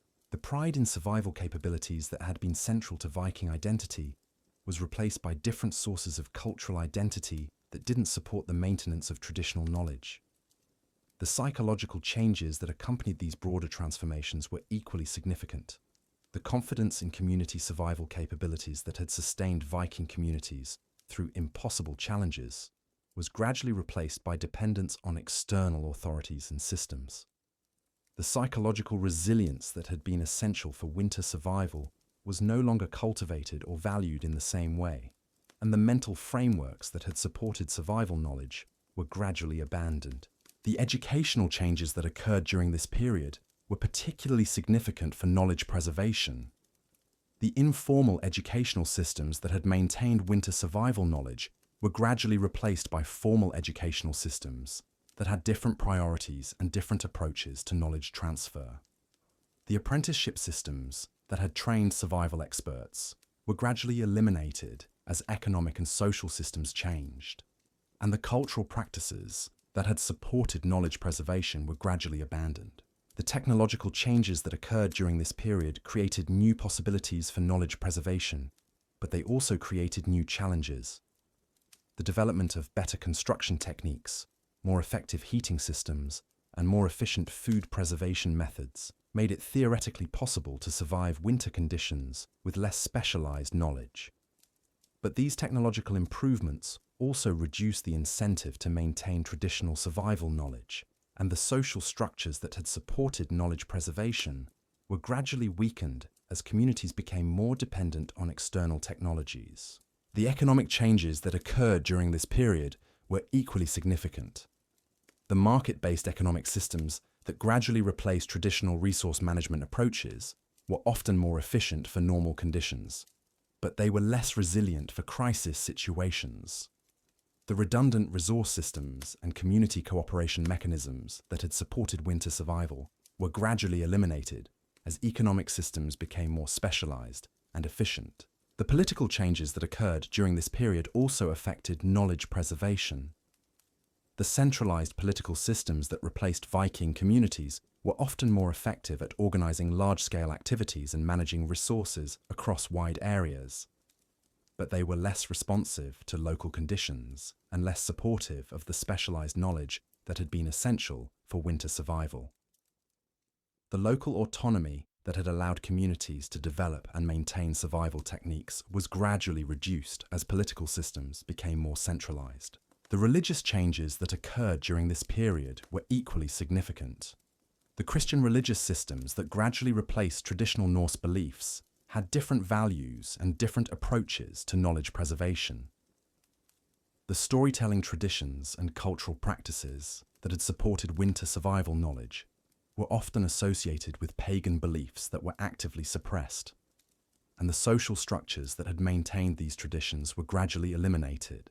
The demographic changes that occurred during this period created new challenges for knowledge preservation. The population mobility that characterized the later medieval period made it more difficult to maintain the stable communities that had supported knowledge transfer. The urbanization that began during this period drew people away from the rural environments where winter survival knowledge was most relevant, and the social structures that had supported knowledge preservation in small communities were difficult to maintain in larger urban environments. The environmental changes that occurred during this period created new challenges that traditional survival techniques weren't designed to handle. The climate changes that began during the later medieval period created new weather patterns that required different survival strategies. The ecological changes that resulted from human activity created new resource constraints that traditional techniques weren't designed to manage. The landscape changes that occurred as political and economic systems changed created new challenges for communities that had developed their survival techniques for different environmental conditions. The speed with which these changes occurred was remarkable and devastating for knowledge preservation. Traditional survival systems that had been developed over centuries were often eliminated in a matter of decades as communities adapted to new political, economic, and social conditions. The knowledge that had kept entire populations alive through impossible challenges was often lost before people fully understood what they were giving up. The irreversible nature of this knowledge loss was perhaps the most tragic aspect of the entire process. Once communities lost the ability to maintain their traditional survival systems, they often found it impossible to recover these capabilities even when they realized their importance. The social structures, cultural practices, and psychological frameworks that had supported winter survival knowledge were so complex and so interdependent that they couldn't be easily reconstructed once they had been abandoned. The archaeological evidence for this knowledge loss process is both extensive and heartbreaking. We find evidence of communities that gradually abandoned sophisticated survival techniques in favor of simpler approaches that were easier to maintain but less effective for winter survival. We see evidence of technological regression as communities lost the ability to maintain complex survival systems. We find evidence of social fragmentation as communities lost the cooperation mechanisms that had supported their survival capabilities.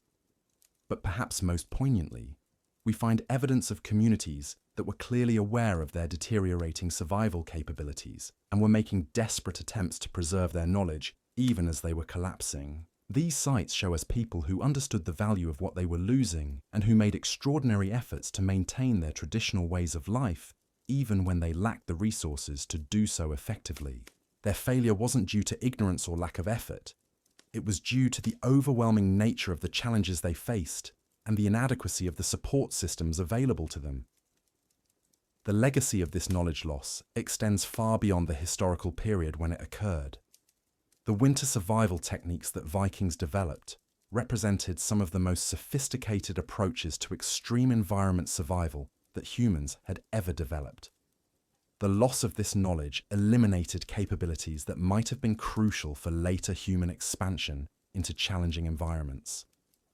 The social structures and cultural practices that had supported these capabilities were also lost, eliminating models of human organization that might have been valuable for other survival challenges.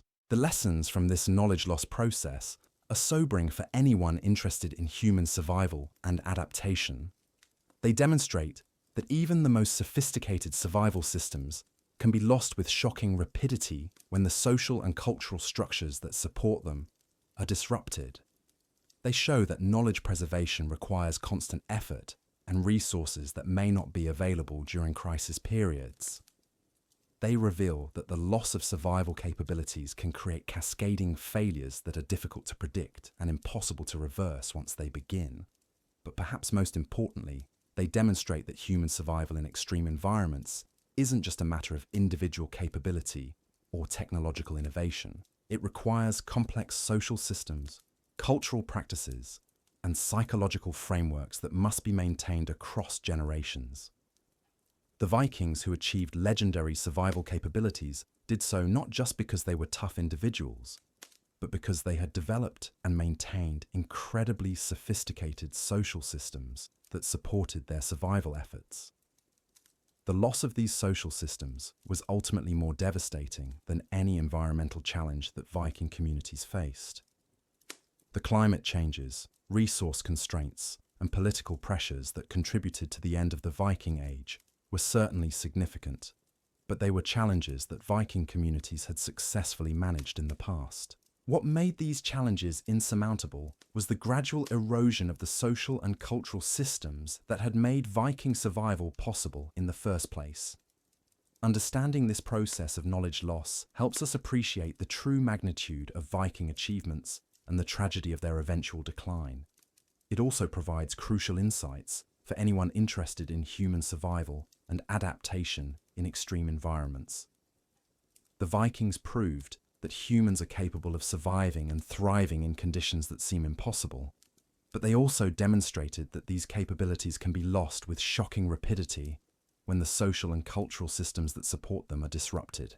The story of Viking winter survival is ultimately a story about the incredible resilience and adaptability of human communities when they are supported by appropriate social and cultural systems. But it's also a story about the fragility of these systems and the devastating consequences when they fail.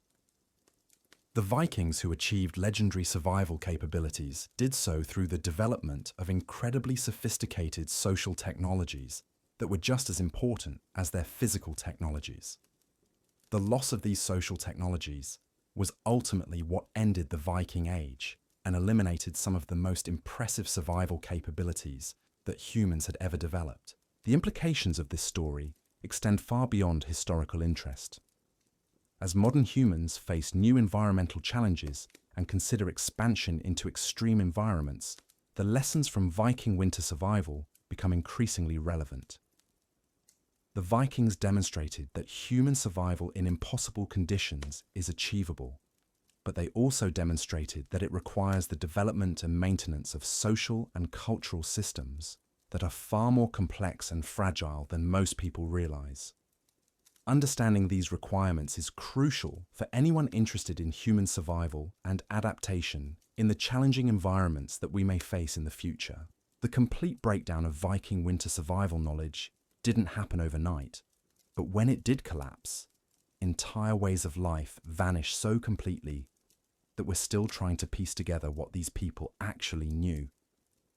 Imagine spending your entire life learning survival techniques that your great-grandfather had perfected, only to watch your children abandon them because they seemed too difficult or too old-fashioned. This wasn't just a loss of practical skills, it was the destruction of entire worldviews that had sustained human life in impossible conditions for centuries. The most devastating aspect of this knowledge collapse was how it affected the survivors who remembered the old ways. Archaeological evidence shows us individuals who clearly possessed advanced survival knowledge, but were living in communities that could no longer support the implementation of these techniques. We find sites where someone built a sophisticated heating system using traditional methods, but the rest of the community was using inferior techniques that couldn't maintain the complex infrastructure that the advanced system required. These individuals must have experienced a form of psychological torture that's difficult for us to comprehend. They possessed knowledge that could have saved lives, but they were trapped in social systems that no longer valued or supported their expertise. The frustration of watching people die from problems that you know how to solve, but being unable to convince them to implement your solutions, must have been overwhelming. The archaeological record suggests that many of these knowledge holders eventually abandoned their communities entirely, preferring to die alone in the wilderness rather than watch their neighbors suffer from ignorance. The children who grew up during this transition period faced particularly tragic circumstances.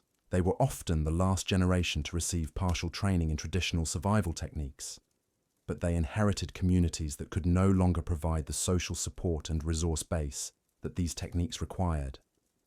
These children grew up with fragments of incredibly valuable knowledge, but without the cultural context that would have allowed them to use this knowledge effectively. The archaeological evidence shows us that many of these transitional communities developed hybrid survival systems that combined traditional Viking techniques with newer approaches that were easier to maintain but less effective for extreme conditions. These hybrid systems often worked adequately during mild winters, but they failed catastrophically when communities faced the kind of extreme conditions that traditional Viking techniques had been designed to handle. The gradual nature of this transition meant that communities often didn't realize how much of their survival capacity they had lost until they faced a crisis that revealed the inadequacy of their new approaches. We find evidence of settlements that had successfully survived dozens of winters using hybrid techniques, but then collapsed completely when they encountered conditions that were only slightly more challenging than what they had previously experienced. The speed with which survival knowledge could be lost was matched only by the speed with which communities could collapse once they realized their inadequacy. The archaeological record shows us sites where sophisticated survival preparations were abandoned mid-construction, suggesting that communities recognized their inability to complete traditional survival systems and simply gave up rather than attempt inadequate alternatives. The social dynamics of these failing communities were particularly tragic. The people who possessed the most valuable survival knowledge were often the elderly, who had learned traditional techniques during their youth but were no longer physically capable of implementing them. The people who were most capable of physical survival work were often the young, who had never learned the traditional techniques and didn't understand their importance. The middle-aged individuals who might have been able to bridge this gap were often the ones who were most focused on adapting to the new political and economic systems that were replacing traditional Viking society. This generational knowledge gap created communities where survival expertise was distributed in ways that made it impossible to implement effectively. The elderly knew what needed to be done but couldn't do it. The young could do the work but didn't know what work needed to be done. The middle-aged were too busy adapting to changing circumstances to focus on preserving traditional knowledge. The result was communities that possessed all the knowledge and capability needed for survival, but couldn't organize these resources effectively enough to implement successful survival strategies. The psychological toll of this disorganization was enormous. Communities that had once been confident in their ability to survive anything nature could throw at them found themselves paralyzed by uncertainty and internal conflict. The social bonds that had held these communities together during previous crises began to break down as people lost confidence in their collective ability to survive. The cultural practices that had supported survival knowledge were abandoned as communities focused all their energy on immediate survival needs. The religious and spiritual frameworks that had sustained Viking communities during their darkest hours were also lost during this transition period. The beliefs about fate, honor, and cosmic struggle that had helped people cope with impossible survival challenges were replaced by different religious systems that didn't provide the same psychological support for extreme survival situations. The rituals and ceremonies that had reinforced community bonds and survival knowledge were abandoned as communities converted to Christianity and adopted new cultural practices. The loss of these psychological support systems was just as devastating as the loss of technical knowledge. People who had been psychologically prepared to make impossible sacrifices for community survival found themselves in communities that no longer shared these values or provided the cultural framework that made such sacrifices meaningful. The individual heroism that had characterized Viking survival efforts was replaced by dependence on external authorities and systems that couldn't provide the same level of support during crisis situations. The economic systems that had supported Viking winter survival were also dismantled during this transition period.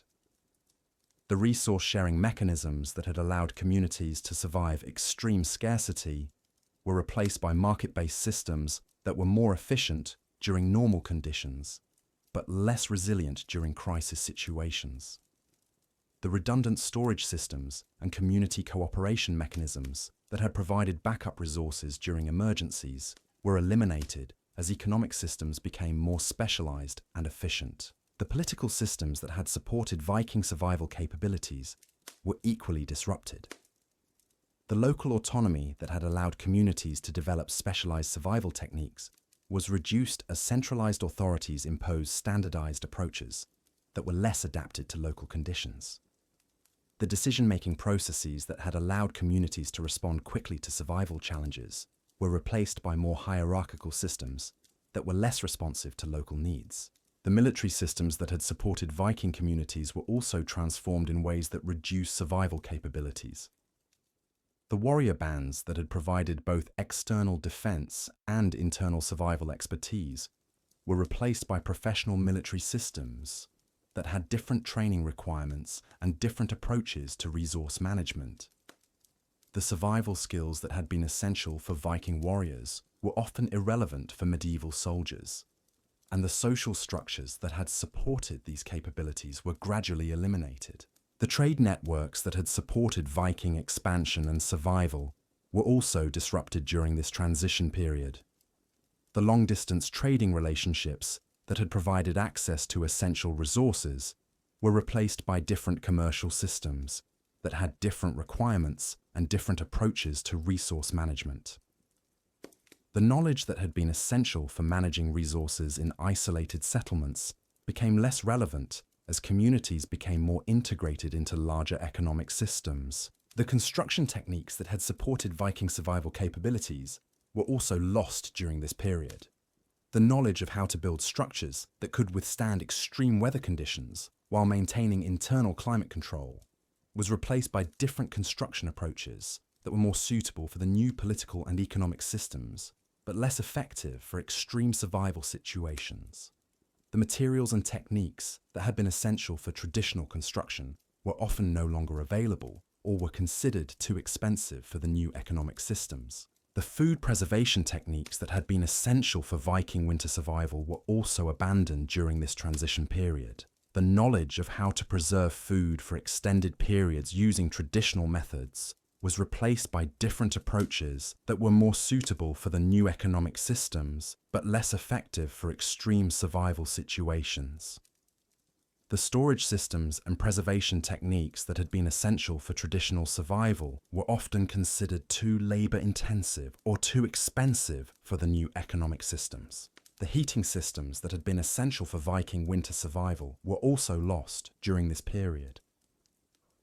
The knowledge of how to create efficient heating systems using limited resources was replaced by different approaches that required more resources but were easier to maintain. The complex air circulation systems and heat storage techniques that had been essential for traditional survival were often considered too complicated or too expensive for the new economic systems. The water management systems that had been essential for Viking survival were also disrupted during this transition period. The knowledge of how to manage water resources during extreme conditions was replaced by different approaches that were more suitable for normal conditions, but less effective during crisis situations. The storage systems and distribution techniques that had been essential for traditional survival were often considered unnecessary for the new economic systems. The tool-making techniques that had been essential for Viking survival were also lost during this period. The knowledge of how to create and maintain tools that could function effectively in extreme conditions was replaced by different approaches that were more suitable for the new economic systems, but less effective for extreme survival situations. The materials and techniques that had been essential for traditional tool-making were often no longer available or were considered too expensive for the new economic systems. The clothing and equipment techniques that had been essential for Viking survival were also abandoned during this transition period. The knowledge of how to create clothing and equipment that could protect people during extreme conditions was replaced by different approaches that were more suitable for the new social systems, but less effective for extreme survival situations. The materials and techniques that had been essential for traditional clothing and equipment were often no longer available, or were considered too expensive for the new economic systems. The transportation techniques that had been essential for Viking survival were also lost during this period. The knowledge of how to travel safely during extreme conditions was replaced by different approaches that were more suitable for the new political systems, but less effective for extreme survival situations. The vehicles and techniques that had been essential for traditional transportation were often considered too specialized or too expensive for the new economic systems. The communication systems that had been essential for Viking survival were also disrupted during this transition period. The knowledge of how to maintain communication during extreme conditions was replaced by different approaches that were more suitable for the new political systems, but less effective for extreme survival situations. The signals and techniques that had been essential for traditional communication were often considered too primitive or too unreliable for the new administrative systems. The medical techniques that had been essential for Viking survival were also lost during this period. The knowledge of how to treat injuries and illnesses during extreme conditions was replaced by different approaches that were more suitable for the new social systems but less effective for extreme survival situations.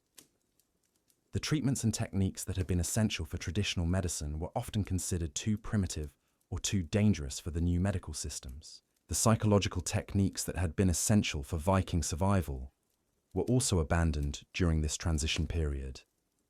The knowledge of how to maintain mental health during extreme conditions was replaced by different approaches that were more suitable for the new religious systems, but less effective for extreme survival situations.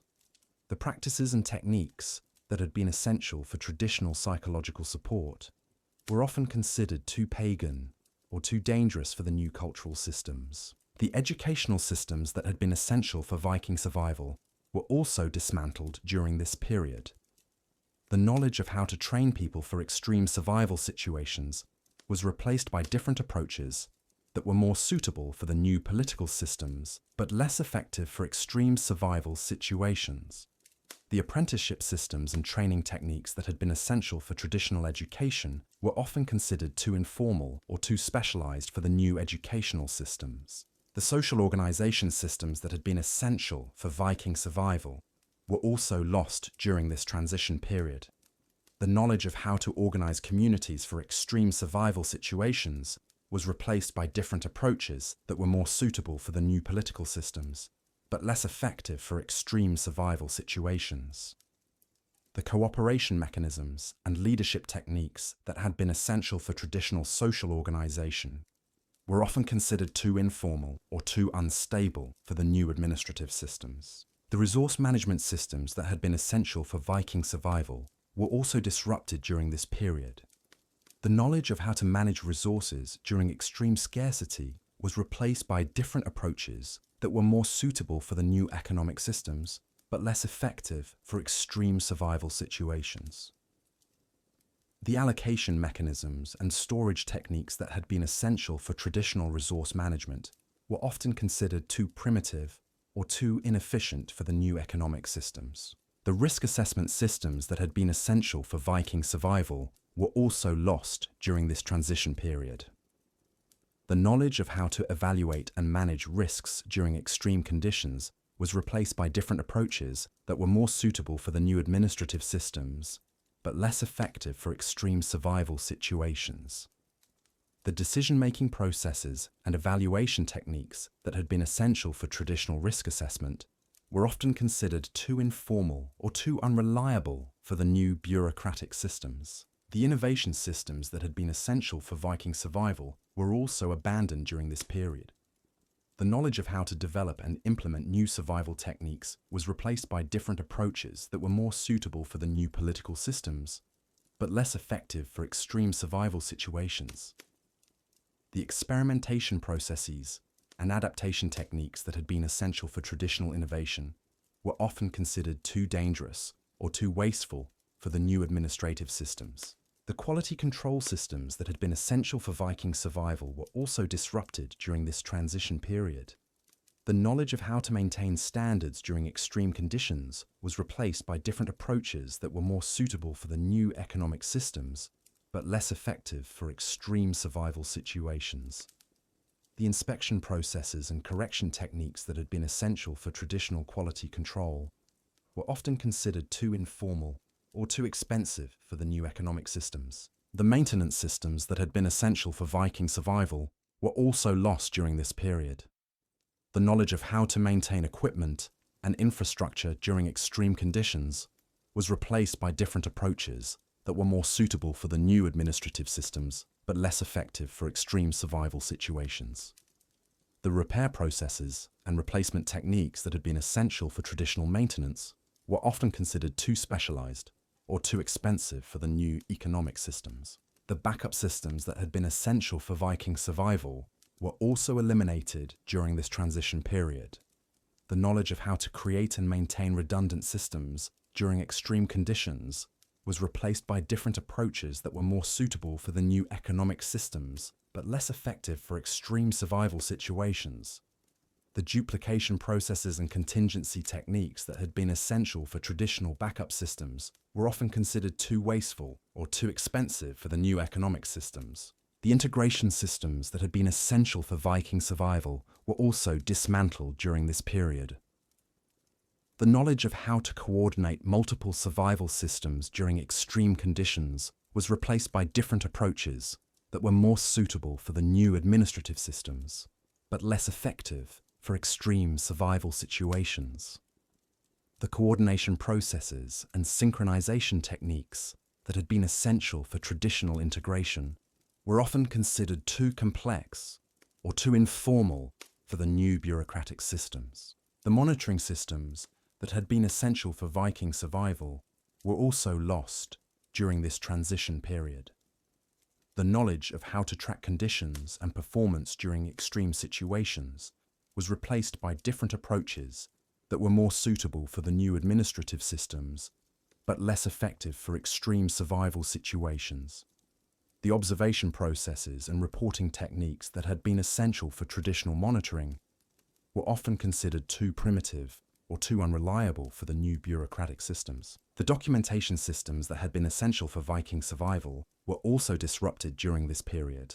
The knowledge of how to preserve and transfer information during extreme conditions was replaced by different approaches that were more suitable for the new educational systems, but less effective for extreme survival situations. The recording processes and transmission techniques that had been essential for traditional documentation were often considered too informal or too unreliable for the new educational systems. The testing systems that had been essential for Viking survival were also abandoned during this transition period. The knowledge of how to evaluate techniques and equipment during extreme conditions was replaced by different approaches that were more suitable for the new administrative systems, but less effective for extreme survival situations. The validation processes and verification techniques that had been essential for traditional testing were often considered too dangerous or too expensive for the new administrative systems. The optimization systems that had been essential for Viking survival were also lost during this period. The knowledge of how to improve performance during extreme conditions was replaced by different approaches that were more suitable for the new economic systems, but less effective for extreme survival situations. The refinement processes and enhancement techniques that had been essential for traditional optimization were often considered too specialized or too expensive for the new economic systems. The adaptation systems that had been essential for Viking survival were also eliminated during this transition period. The knowledge of how to modify techniques for changing conditions was replaced by different approaches that were more suitable for the new administrative systems, but less effective for extreme survival situations. The adjustment processes and modification techniques that had been essential for traditional adaptation were often considered too informal or too unreliable for the new bureaucratic systems. The recovery systems that had been essential for Viking survival were also dismantled during this period. The knowledge of how to restore capabilities after extreme events was replaced by different approaches that were more suitable for the new economic systems, but less effective for extreme survival situations. The restoration processes and rehabilitation techniques that had been essential for traditional recovery were often considered too expensive or too time-consuming for the new economic systems. The emergency response systems that had been essential for Viking survival were also lost during this transition period. The knowledge of how to respond to crisis situations during extreme conditions was replaced by different approaches that were more suitable for the new administrative systems, but less effective for extreme survival situations. The reaction processes and intervention techniques that had been essential for traditional emergency response were often considered too informal or too dangerous for the new bureaucratic systems. The consequence of losing all these interconnected systems was a complete breakdown in the ability of former Viking communities to survive the kind of extreme conditions that their ancestors had routinely endured. The individual techniques and technologies that had made Viking winter survival possible were useless without the social, cultural, and organizational systems that had supported their implementation. The communities that had once been capable of surviving anything nature could throw at them found themselves helpless in the face of conditions that previous generations had considered manageable. The speed with which this comprehensive system collapse occurred was remarkable and terrifying. Communities that had maintained sophisticated survival capabilities for generations could lose them completely in a matter of decades, as the social and cultural systems that supported them were disrupted by larger political and economic changes. The knowledge that had been accumulated over centuries of trial and error was lost in a single generation, as communities adapted to new circumstances that didn't support the maintenance of traditional survival systems. The irreversible nature of this system collapse was perhaps the most tragic aspect of the entire process. Once communities had lost the integrated systems that supported their survival capabilities, they found it impossible to recreate them even when they recognized their value. The social structures, cultural practices, and organizational systems that had supported Viking winter survival were so complex and so interdependent that they couldn't be reconstructed once they had been dismantled. The archaeological evidence for this comprehensive system collapse is both extensive and heartbreaking. We find evidence of communities that possessed all the individual components needed for survival, but couldn't organize them into effective systems. We see evidence of people who clearly understood the value of traditional techniques, but couldn't implement them without the social support systems that had been eliminated. We find evidence of communities that made desperate attempts to recreate traditional survival systems, but lacked the cultural knowledge and social organization that made these systems possible. The human cost of this system collapse was enormous and largely invisible to the people who were making the decisions that caused it. The political leaders, religious authorities, and economic administrators who were implementing the changes that dismantled Viking survival systems often had no understanding of what they were destroying. They saw traditional Viking practices as primitive, inefficient, or incompatible with modern civilization, and they actively worked to eliminate them, without realizing that they were destroying some of the most sophisticated survival capabilities that humans had ever developed. The communities that experienced this system collapse often didn't understand what was happening to them until it was too late to reverse the process. They saw individual changes as improvements or adaptations that would make their lives easier or more compatible with the changing world around them. They didn't realize that these individual changes were undermining the integrated systems that their survival depended on until they faced a crisis that revealed the inadequacy of their new approaches. The tragedy of this system collapse extends far beyond the immediate communities that experienced it. The loss of Viking winter survival capabilities eliminated some of the most sophisticated approaches to extreme environment survival that humans had ever developed. The knowledge, techniques, and social systems that had made this survival possible were lost forever, leaving humanity without access to capabilities that might have been crucial for future survival challenges. The lessons from this comprehensive system collapse are sobering and relevant for anyone interested in human survival and adaptation. They demonstrate that survival in extreme environments isn't just a matter of individual techniques or technologies, but depends on complex social, cultural, and organizational systems that must be maintained across generations. They show that these systems can be lost with shocking rapidity when the social and cultural conditions that support them are disrupted. They reveal that the loss of survival capabilities can have devastating consequences that extend far beyond the immediate communities that experience them. But perhaps most importantly, they demonstrate that human survival achievements are far more fragile than they appear. The Vikings who achieved legendary survival capabilities did so through the development of incredibly sophisticated systems that were perfectly adapted to their specific circumstances. When those circumstances changed, the systems that had made their achievements possible were no longer viable, and the capabilities that had sustained them for generations were lost forever. Understanding this fragility is crucial for anyone interested in human survival and adaptation in extreme environments. It reveals that survival capabilities aren't just technical achievements that can be preserved in books or museums, but depend on living social and cultural systems that must be actively maintained and adapted to changing circumstances. The loss of these systems represents not just the end of particular survival techniques, but the elimination of entire ways of understanding and responding to environmental challenges.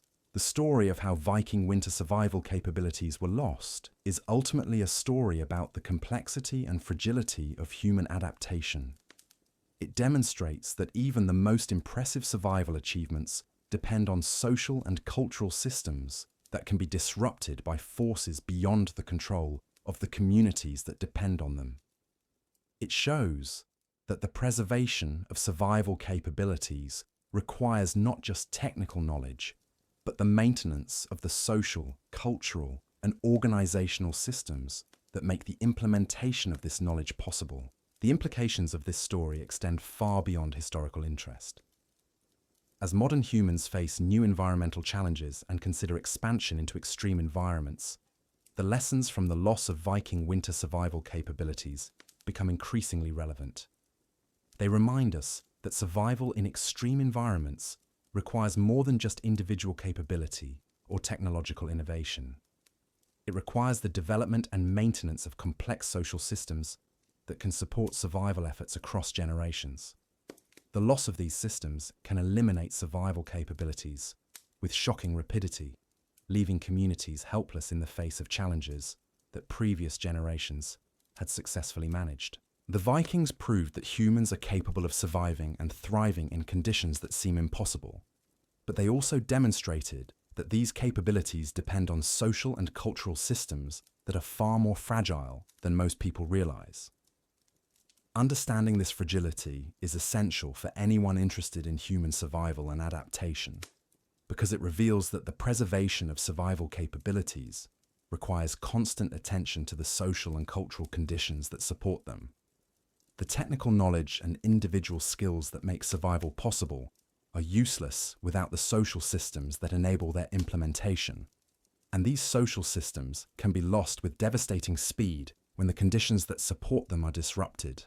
The story of Viking winter survival and its ultimate loss is a testament to both the incredible potential of human adaptation and the fragility of the social systems that make this adaptation possible. It reminds us that survival achievements aren't just individual accomplishments, but depend on complex social and cultural systems that must be actively maintained and protected. The loss of these systems represents not just the end of particular survival techniques, but the elimination of entire ways of understanding and responding to environmental challenges that might be crucial for future human survival and adaptation. The archaeological record tells us that the final collapse of Viking winter survival knowledge happened so quickly that entire communities simply vanished between one winter and the next.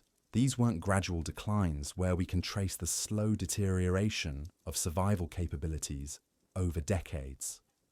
These were sudden, catastrophic failures where settlements that had survived for generations were completely abandoned in a single season, leaving behind only scattered artifacts and the bones of people who had frozen to death in their own homes. What makes these sudden collapses even more terrifying is that they often occurred in communities that had successfully adapted to changing conditions for years. The archaeological evidence shows us settlements where people had been modifying their traditional survival techniques, experimenting with new approaches, and apparently succeeding in maintaining their communities through increasingly difficult winters. Then, without warning, we find evidence of complete system failure, where every survival strategy failed simultaneously. The speed of these collapses suggests that Viking winter survival systems had critical thresholds beyond which they simply couldn't function. Like a dam that can withstand increasing water pressure up to a certain point, but then fails catastrophically. When that threshold is exceeded, Viking communities could apparently adapt to gradually worsening conditions until they reached a breaking point where all their survival systems collapsed at once. The psychological impact of witnessing these sudden collapses must have been devastating for the survivors in neighboring communities. Imagine knowing that a settlement just a few miles away had been thriving the previous year, only to discover that every single person had died during the winter.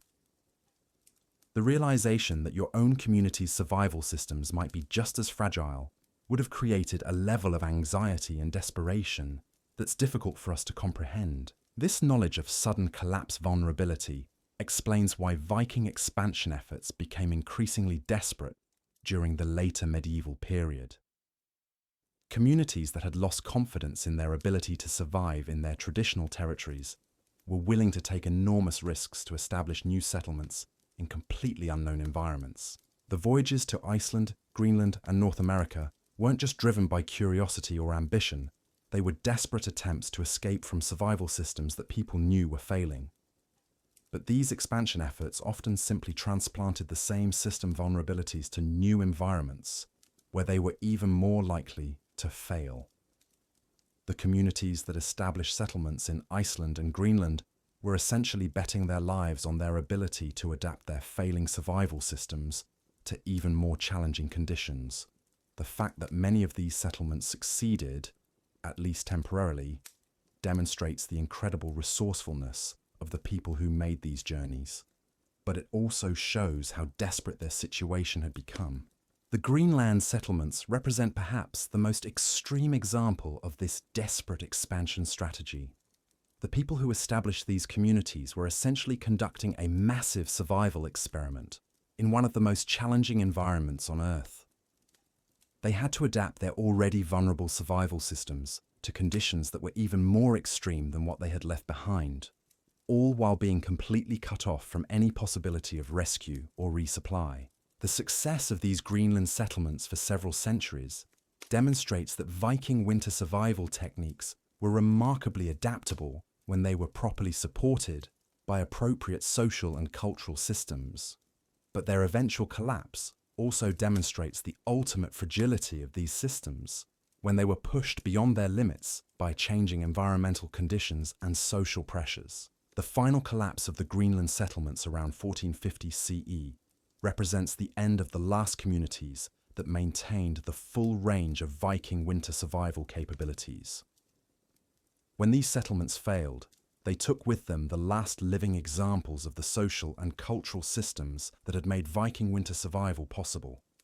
The knowledge that had sustained human life in impossible conditions for centuries died with the last inhabitants of these remote Arctic communities. The irony of this final collapse is that it occurred just as European civilization was entering a period of unprecedented technological and social development. The Renaissance, the Age of Exploration, and the Scientific Revolution were all beginning to transform European society in ways that would have made Viking winter survival knowledge incredibly valuable. But this knowledge was lost just when it might have been most useful for human expansion into new and challenging environments. The timing of this knowledge loss also meant that the European explorers and colonists who followed in the Vikings' footsteps had to rediscover survival techniques that had already been perfected centuries earlier. The Arctic explorers of the 16th, 17th, and 18th centuries faced many of the same challenges that Vikings had successfully overcome. But they had to develop their own solutions without access to the accumulated knowledge that Viking communities had preserved for generations. The human cost of this lost knowledge was enormous. How many Arctic expeditions failed because they lacked survival techniques that Vikings had mastered? How many potential settlements were abandoned because colonists couldn't survive conditions that Viking communities had thrived in? How many lives were lost because people didn't have access to winter survival knowledge that had been perfected through centuries of trial and error? The psychological frameworks that had sustained Viking communities through their darkest hours were also lost during this period. The cultural values, religious beliefs, and social practices that had helped people cope with extreme survival challenges were replaced by different systems that weren't designed to support the kind of psychological resilience that extreme winter survival required. Modern research on survival psychology shows us that the mental frameworks people use to understand and cope with extreme challenges are just as important as their technical survival skills. The Vikings had developed incredibly sophisticated psychological approaches to extreme survival that helped them maintain hope, motivation, and social cohesion during conditions that would break most people mentally. The loss of these psychological frameworks was just as devastating as the loss of their technical knowledge.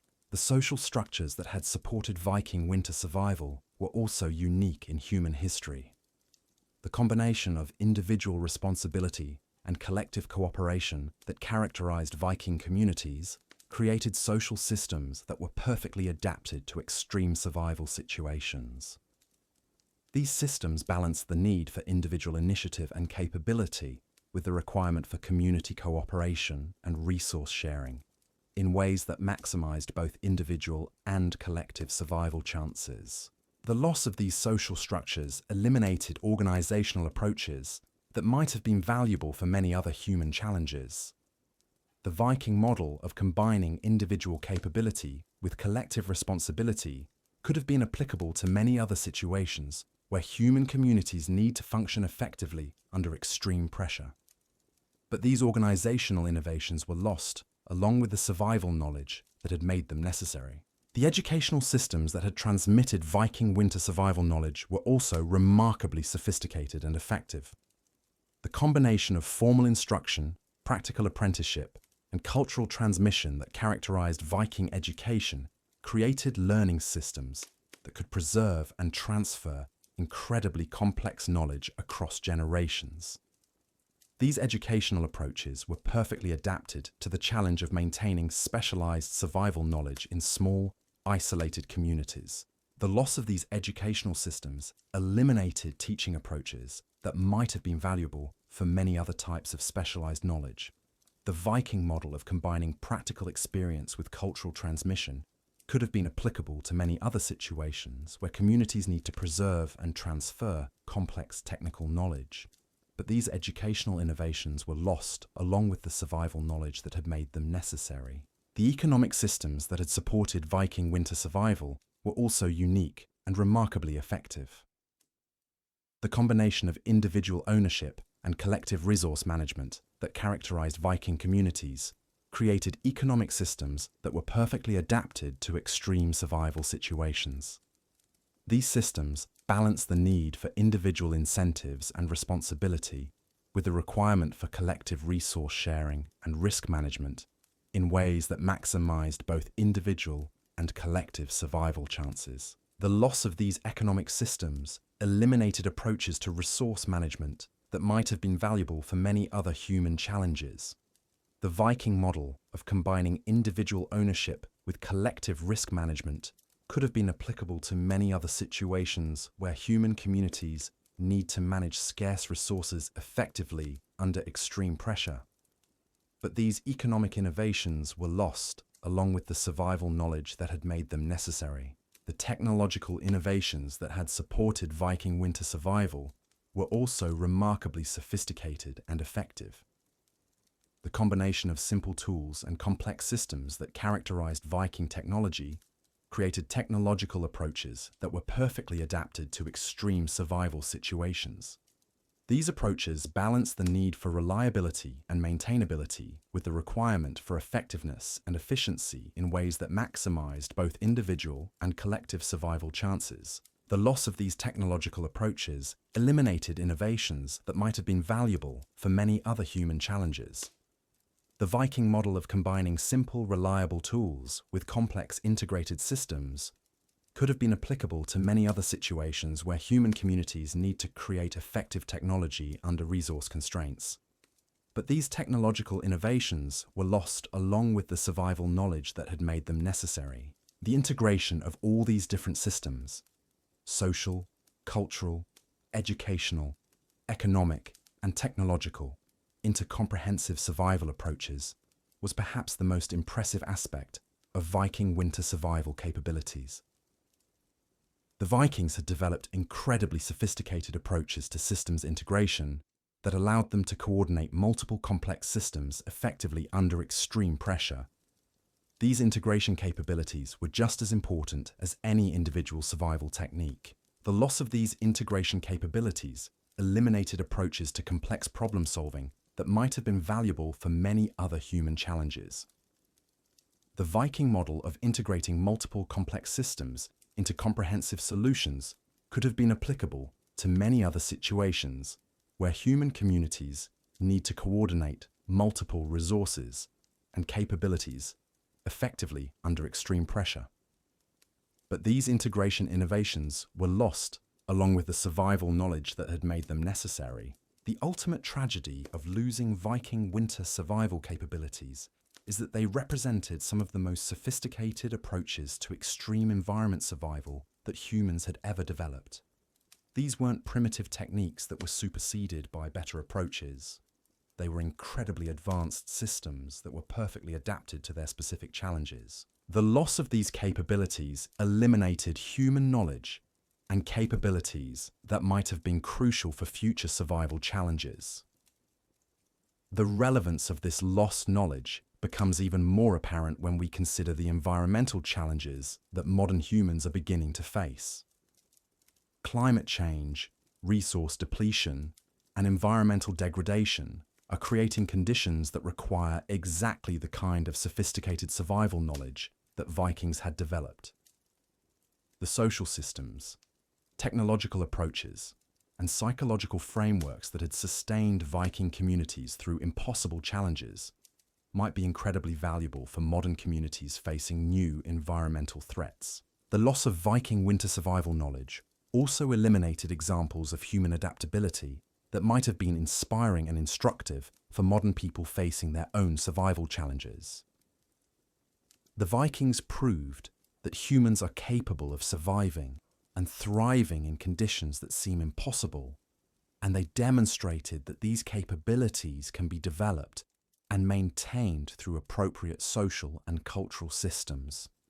The loss of these examples eliminates proof that human adaptation to extreme challenges is possible. But perhaps the most important lesson from the loss of Viking winter survival capabilities is that human survival achievements are far more fragile than they appear. The systems that support survival capabilities can be lost with shocking rapidity when the social and cultural conditions that maintain them are disrupted. The preservation of survival capabilities requires constant attention to the social and cultural systems that support them. And these systems can be eliminated by forces that seem completely unrelated to survival challenges. Understanding this fragility is crucial for anyone interested in human survival and adaptation, because it reveals that survival capabilities aren't just technical achievements that can be preserved in libraries or museums. They depend on living social and cultural systems that must be actively maintained and adapted to changing circumstances. The loss of these systems represents not just the end of particular survival techniques, but the elimination of entire ways of understanding and responding to environmental challenges. The story of Viking winter survival and its ultimate loss serves as both inspiration and warning for modern humans facing their own environmental challenges. It demonstrates that humans are capable of incredible adaptation and survival under impossible conditions. But it also shows that these capabilities depend on social and cultural systems that are far more fragile than most people realize. The preservation of survival capabilities requires not just technical knowledge, but the maintenance of the social, cultural, and organizational systems that make the implementation of this knowledge possible. The Vikings achieved legendary survival capabilities through the development of incredibly sophisticated systems that were perfectly adapted to their specific circumstances. When those circumstances changed, the systems that had made their achievements possible were no longer viable, and the capabilities that had sustained them for generations were lost forever. This story reminds us that survival achievements aren't just individual accomplishments, but depend on complex social and cultural systems that must be actively maintained and protected. The implications of this story extend far beyond historical interest. As modern humans face new environmental challenges and consider expansion into extreme environments, the lessons from Viking winter survival become increasingly relevant. They remind us that survival in extreme environments requires more than just individual capability or technological innovation. It requires the development and maintenance of complex social systems that can support survival efforts across generations. The loss of Viking winter survival capabilities represents one of the great tragedies of human history, not just because of the communities that died, but because of the knowledge and capabilities that were lost forever. These capabilities represented centuries of accumulated human experience and innovation in extreme environment survival, and their loss eliminated resources that might have been crucial for future human survival and adaptation. The story of Viking winter survival ultimately demonstrates both the incredible potential of human adaptation and the fragility of the social systems that make this adaptation possible. It shows us that humans are capable of surviving and thriving in conditions that seem impossible. But it also reminds us that these capabilities depend on social and cultural systems that must be actively maintained and protected. The preservation of survival capabilities requires constant attention to the social and cultural conditions that support them, and the loss of these systems can eliminate survival capabilities with devastating speed. As we face our own environmental challenges and consider our own survival capabilities, the story of Viking winter survival serves as both inspiration and warning. It inspires us with proof that human adaptation to extreme challenges is possible, but it warns us that the social and cultural systems that support these capabilities are far more fragile than we might realize. The preservation of our own survival capabilities requires not just technical knowledge and individual skills, but the maintenance of the social, cultural, and organizational systems that make survival possible. The Vikings proved that winter didn't have to be a death sentence, but they also showed us that the difference between survival and extinction often comes down to social systems that can be lost in a single generation. Their story reminds us that our own survival capabilities are only as strong as the communities and cultures that support them, and that preserving these capabilities requires constant vigilance and effort. The winter may be coming for all of us, but the story of the Vikings shows us that with the right knowledge, preparation, and social systems, even the most impossible challenges can be overcome.